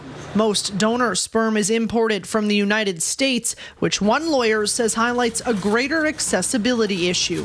What I often say to my clients is this is probably going to be the most expensive thing you ever do, other than buying a house. Saskatchewan's finance ministry acknowledged the broad range of fertility cases and said the tax credit is applied consistently, regardless of marital status, gender, or sexual orientation. But one advocacy group says that doesn't mean it's equitable. So it certainly helps some. The challenge still remains an upfront out-of-pocket cost. The province says it will review the program once tax data is available to determine if changes are needed. For now, Coatlack and Sipala will continue putting away money and positivity. Really trying to keep a clear head about it and just go in with good hopes and expectations. For a dream they hope can become reality. Alison Bamford, CTV News, Saskatoon. New hope this morning in the battle against pancreatic cancer. Researchers are reporting unprecedented results with a new drug. They say an experimental pill could keep patients alive twice as long. Sophie Flay reports. It's being called a landmark breakthrough in fighting pancreatic cancer, and it could open the door to other cancer treatments. It's called daraxonrasib, and according to the results of a clinical trial, it can double a patient's survival time. This is a targeted therapy that is taking advantage of the biology of pancreatic cancer. The cancer has these little genetic mutations. They're like little light switches. They're turned on, and the cancer is growing. It's spreading. And this drug, it turns off the lights, shrinking the cancer, helping the patients live better and longer. In a trial of 500 patients with advanced pancreatic cancer, the drug reduced the overall risk of death by 60% compared to patients who had only chemotherapy. And those who took the drug lived substantially longer for an average of 13 months compared to about 6.5 months for those who only had chemo. Another benefit, it's a daily pill instead, with fewer side effects reported. More than 85% of patients did experience a rash, including former Senator Ben Sass. It causes crazy stuff like my body can't grow skin, and so I bleed all out of a whole bunch of parts of me that shouldn't be bleeding. He says it's a small price to pay. My tumors this week are down 76% from December 29th. And I'd say my pain is, 80% reduced from where I started. Experts say the drug could pave the way for a revolution in overall cancer treatment. There's a lot of excitement and enthusiasm, not just for pancreatic cancer, but for cancers like lung cancer, which are also really challenging. Sophie Flay, ABC News, New York. Health Report, brought to you in part by SEIU West, Saskatchewan's first healthcare union. Mike has the ocean on his mind. Let's join him now. Mike Siona, good morning. Well, Meg Schmider joins us one more time here as we're talking all about Ocean Week Canada, and she is an ambassador. We talked about, the potential for people to learn about oceans and how we connect to them, but how can we, just as regular residents of Saskatchewan, actually connect to the oceans? So first and foremost, definitely check out Ocean Week Canada. That's the site that you can go to. It has an amazing amount of resources on all of the ways that scientifically we're connected. So you can share with your kids, you can learn yourself. But I would say too, just get in touch with the river that we have here, because it inevitably leads to the ocean, like we've already mentioned. ocean. So, hike the Meewasin trails, go fishing if you can, check out the Saskatoon Canoe Club, get yourself a kayak or a canoe to get out on the water, paddleboard. There's so many different ways. I mean, the Prayer Lily just right here with us too, check that out. But there's so many ways that you can go and just be by the water, and it helps you make that connection and feel a little bit closer to the ocean. I know you were also telling me that we can go a step beyond just kind of being by the water, and you yourself are doing some resident science work? Yes. Oh, yeah. Water Rangers is actually a really great partner of Ocean Week Canada, and they're all about citizen science, which basically is the idea that all of us have the power to contribute to science. And the idea is that you get yourself a water testing kit, and then you can go to a place that you're familiar with. So maybe your favorite spot on the river here on the Meewasin Trail, and continuously test that site to see if it changes, if there's different pH levels, temperatures, things like that. All of that data is then used by scientists to measure the health of our river and inevitably also our ocean. There you go, which makes sense, because if all roads lead to Rome, all waterways lead to the ocean. I'm not sure if that's exactly right, but we're going with it. We've had a wonderful morning down here on the shores of the South Saskatchewan. Thanks very much for your time. OceanWeekCan.ca is the website.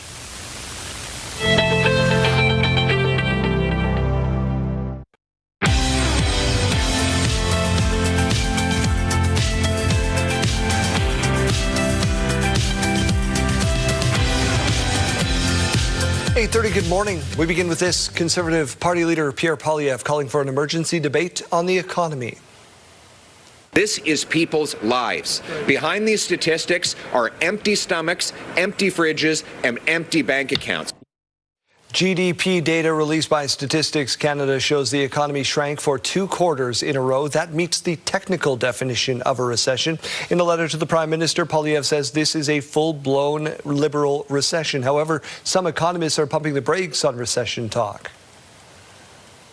Economists tend to be very careful around using the word recession. The truth is that the economy is not in good shape.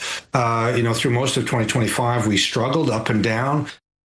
The Office of the Finance Minister responded to Pierre Poilievre in a statement calling his letter political theater.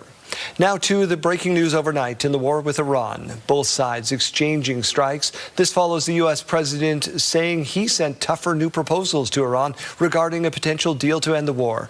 Rachel Scott reports. Iranian CTV releasing this video as the country says it launched missiles at U.S. military forces.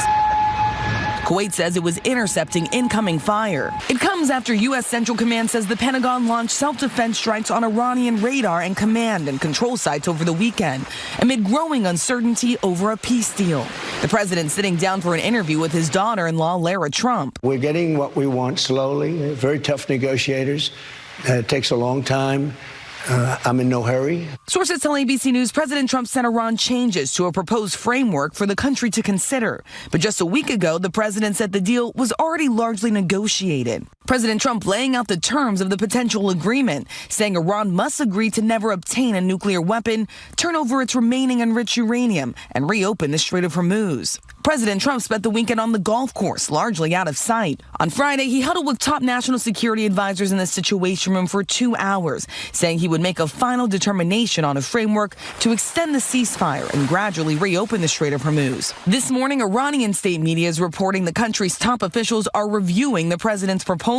The country's top negotiator casting doubt on how quickly a deal could come together, reportedly saying, quote, "Do not trust the enemy's words and promises." Complicating negotiations, Iran's insistence that the war end on all fronts, including Israel's massive ground operation in Lebanon. Israel now pushing further into the country than they have in 26 years as they fight Iranian-backed Hezbollah.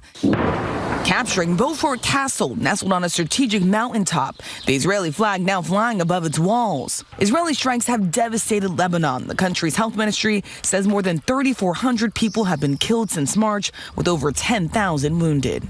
Rachel Scott, ABC News, Washington. Much closer to home, 2 homes in Warman were destroyed and several others damaged in a Friday night fire. According to Warman Fire Rescue, crews were called to a Redwood Crescent shortly before 6 p.m. where 2 homes were engulfed in flames.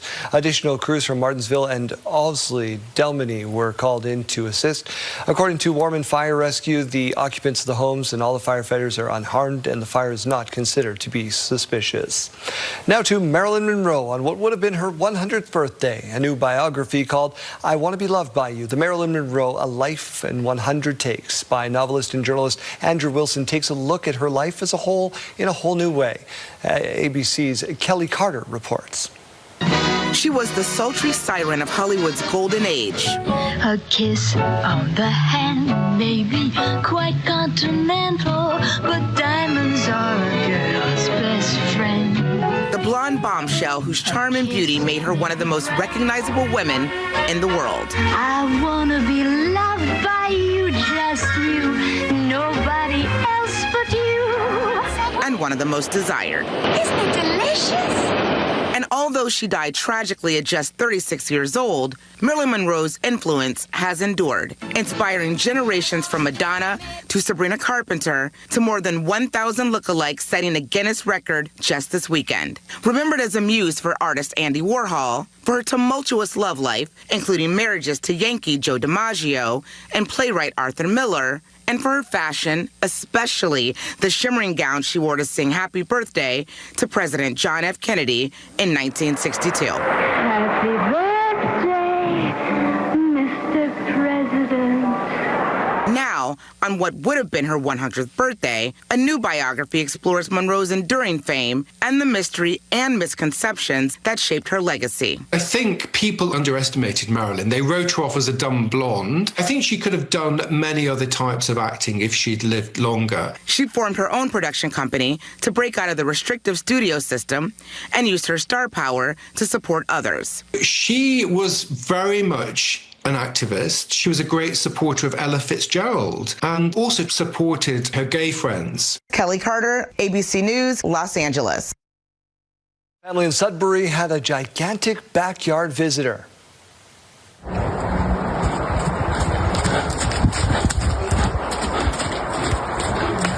His moose where his squirrel. A moose got itself into the yard and struggling to get out. The moose's misfortune was fortunate for the person shooting the video who got a really close look at it. Don't worry, the moose eventually figured out how to jump the fence. And it's not often that students get a chance to do this.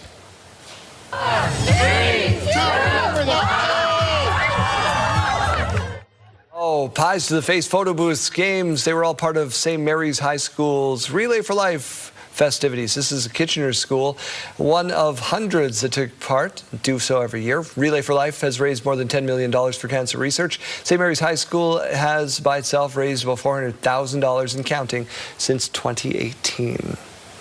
Oh, the teachers I would like to pie. Well, now I'm thinking, it's planting a seed in my mind. Okay. How much do we have to raise so I can pie you in the face live on this show? You'd probably do that for free, honestly. Oh, no take-backs. What's going to stop you? No take-backs. Fear or common sense? All right, let's turn our attention to the weather center here. I gotta plan a little bit. We're seeing a lot more of that yellow color in the province now, indicating some very warm temperatures in this region specifically. Down in the southwest corner, still seeing some cooler temperatures to start our day. 21 degrees to start in South End, though 21 in Prince Albert, 24 already in Nipawin, starting to see some of that red color creep in as well. 22 in Melfort, 21 in Hudson Bay. Down in the south, as we mentioned, cooler through the southwest. East End only at 7 degrees still, so they haven't even popped up since the last hour when we checked in on them. 10 degrees in Assiniboia, now 12 in Regina, 19 degrees to wake you up in Saskatoon. Still into the afternoon, that trend is going to continue where we're seeing warmer temperatures the farther north we look. 28 degrees in Prince Albert with a little bit of rain on the way today, not a lot. 22 in the Battlefords, 22 for Saskatoon, and 20 degrees for Yorkton. So those are the areas on this map that are expecting some precipitation. Down in the south, oh, look, we have it popped up in Swift Current now too. A little bit of that drizzle on the way, but that's more so in the morning hours, not so much in the afternoon. 16 for Moose Jaw, though, 17 in Weyburn, and 19 for Estevan. Let's take a look at how this all comes in. So This is current right now. Some precipitation in areas around the Parkland region and down through the southwest corner. But into the afternoon hours, we're more so seeing that in central Saskatchewan, around Saskatoon, around Prince Albert there, and then far up north with a risk of some of that thunderstorm activity. More of that rain over in Alberta. Again, they were getting a lot of rain this weekend. That is going to continue today. Into Tuesday, though, we're seeing more of that thunderstorm activity around Saskatoon and Prince Albert as well. Today's wind gusts going to be elevated in areas between Yorkton, Hudson Bay, and Prince Albert. A lot of that yellow color there.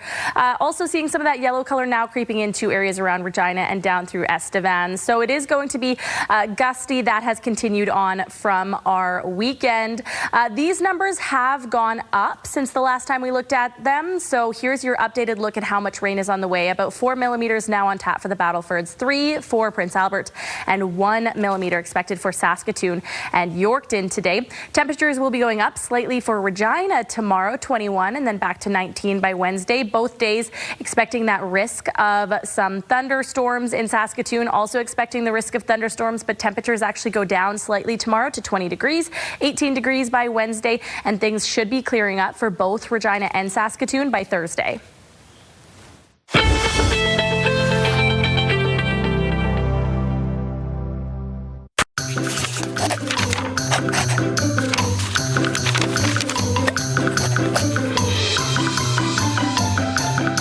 Time for us to learn a little bit more about why we say some of the certain things that we do. Today's common slogan is, why do we say bite the bullet? Before we get to our answers in studio, let's go to Mike Siona for his answer. Mike?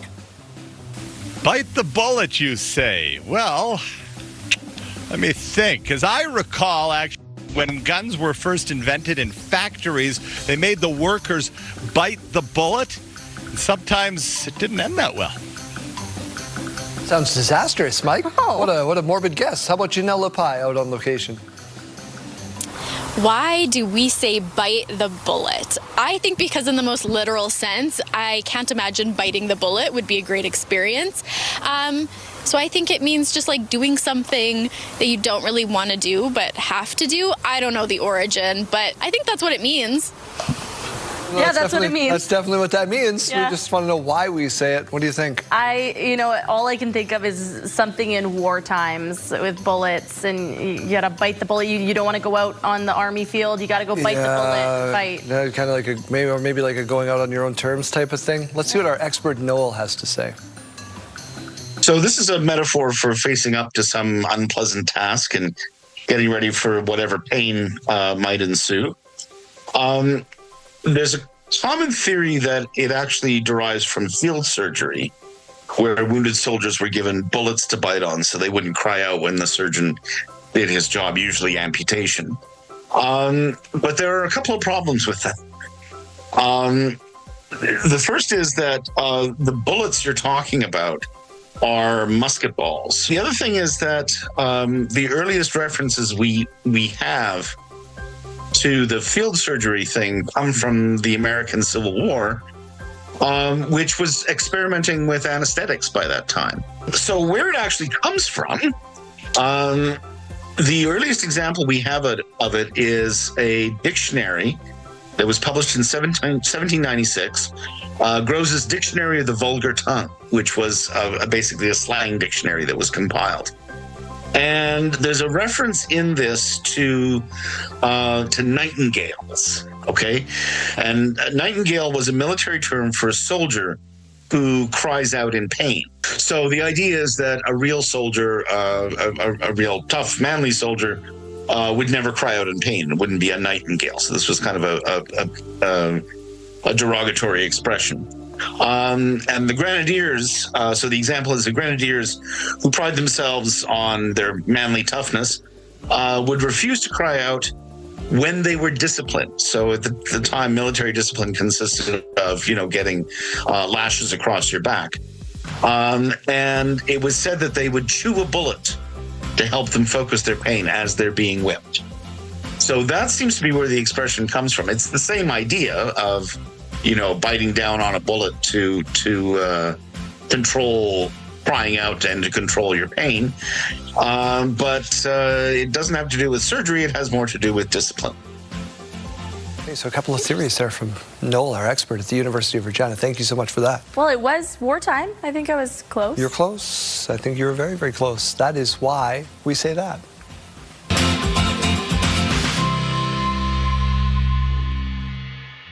All right, back out on location, Janelle Lippi at the pickleball court this morning. Janelle? Good morning. I'm back with Randy and Krista at the pickleball courts. Now, a little bit cooler today, but the last 4 days were perfect for this provincial tournament. Now, Krista, talk to me a little bit about the partnership.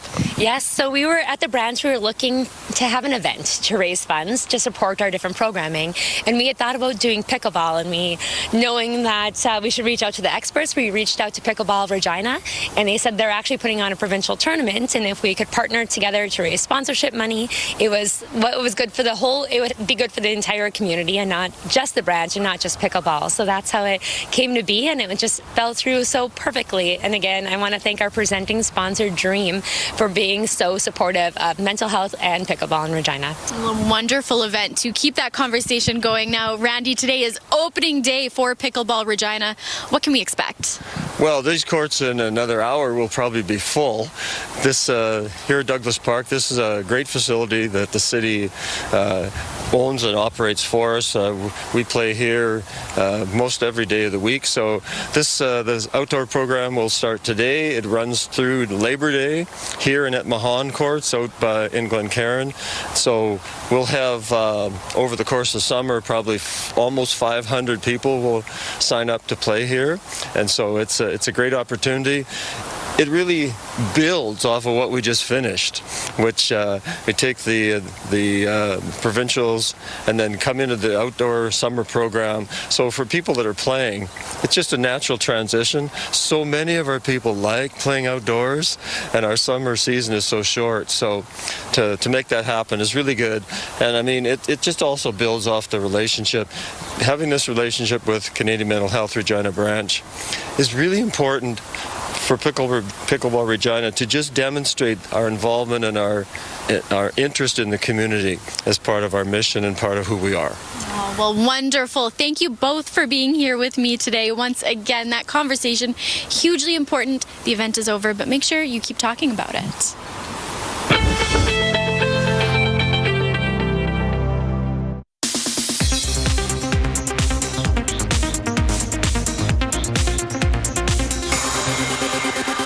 Stars are out in Toronto for the 14th annual Canadian Screen Awards, celebrating the best in Canadian film and TV. Yeah, fan favorite hockey drama Heated Rivalry was the night's standout, scoring several major awards and cementing its place as one of Canada's hottest shows. CTV's Andrea Case has more. One of the hottest stars in the world came home tonight, and he didn't leave empty-handed. Heated Rivalry star Hudson Williams won the Canadian Screen Award for Best Lead Performer Drama Series. I'm honored to be Canadian, and this is fantastic. The cast and crew of Heated Rivalry, thank you for being such a warm space. Crave, thank you for putting money into our beautiful, straightforward hockey show. To the honorary Canadian Connor Story, I share this award with you. Thank you. The show, which took 200 people to make, was nominated for 18 awards and won almost all of them, including Best Drama Series and Audience Choice Award. Series co-creator Jacob Tierney.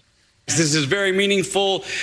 We cannot believe the way that audiences have reacted to this show. We're so grateful. Thank you to our amazing cast, our amazing crew. There were many proud Canadian moments. I'm deeply proud to be Canadian and deeply grateful that the industry I call home is filled with artists who care so much about making art that matters. Thank you for this honor and for giving me even more of a reason to keep striving to be better.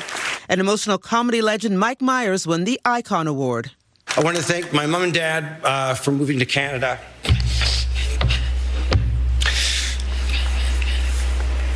And for stressing the importance of being silly. I want to thank the Canadian taxpayer, 40 million people behind me. I want to thank the Toronto Transit Commission. I want to thank, it's the better way. I want to thank Scarborough for teaching me the 3 Fs. When to fight, when to be funny, and when to flee. And I just want to say, Canada, I don't know what to say, dude.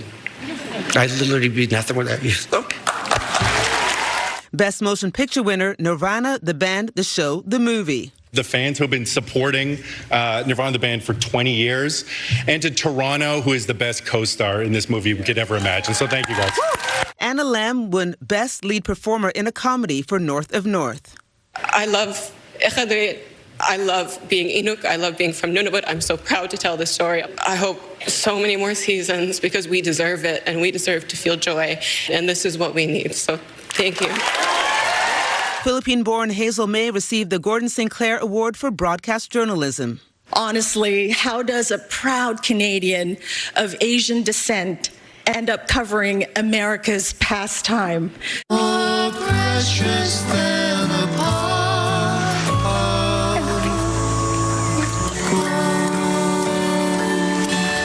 And Eugene Levy gave a tribute to his friend, Catherine O'Hara. Her body of work alone has earned her legendary status in the entertainment industry, but it was who she was as a person that endeared her to millions. For me, she was the one person I spent the most time working with over our 50-year careers, and that is something I take great pride in being able to say. Catherine O'Hara was simply the best. Andrea Case, CTV News, Toronto.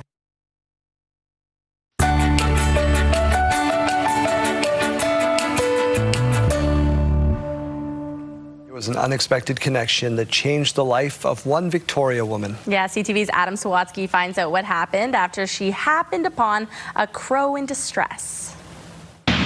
Well, there's just one crow here now. Leah Wilson will never forget the day the sky was full of them. The crows were dive bombing over here and circling this house. A crow was stuck in an eaves trough, Leah was told, but nobody had a ladder long enough to save it. So I was really distressed and knew I had to do something. So, after noticing a fire truck parked a couple blocks away, Leah raced over to ask for help. And I was like, hey, you look like you want to save a crow today.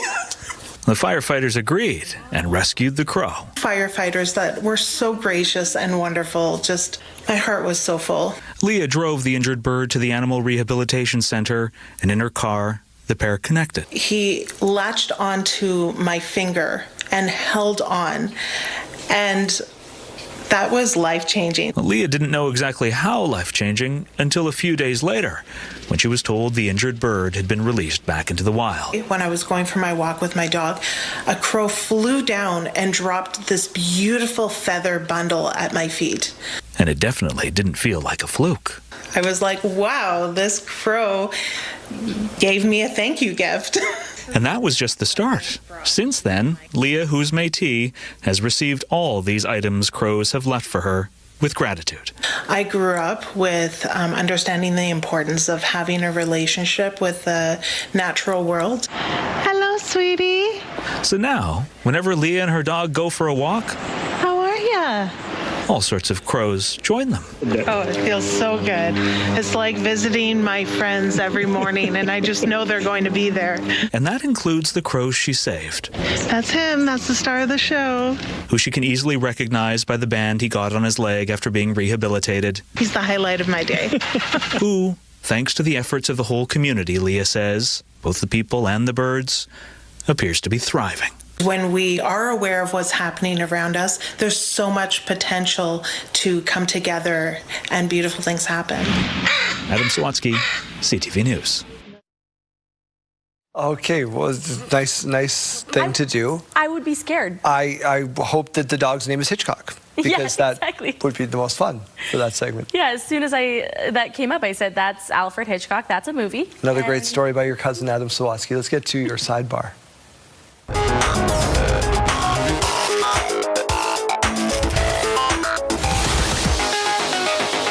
Because I didn't say specifically no relation today. For the record, they're not related. We're not, because spell it differently. Yeah, well, there's a rivalry between Sawatskys of who has SKY and who has ZKY at the end of the name. I am a ZKY. Is that cooler? I'm team Is it ZKY. like Zorro? We're cooler. Yeah. Okay.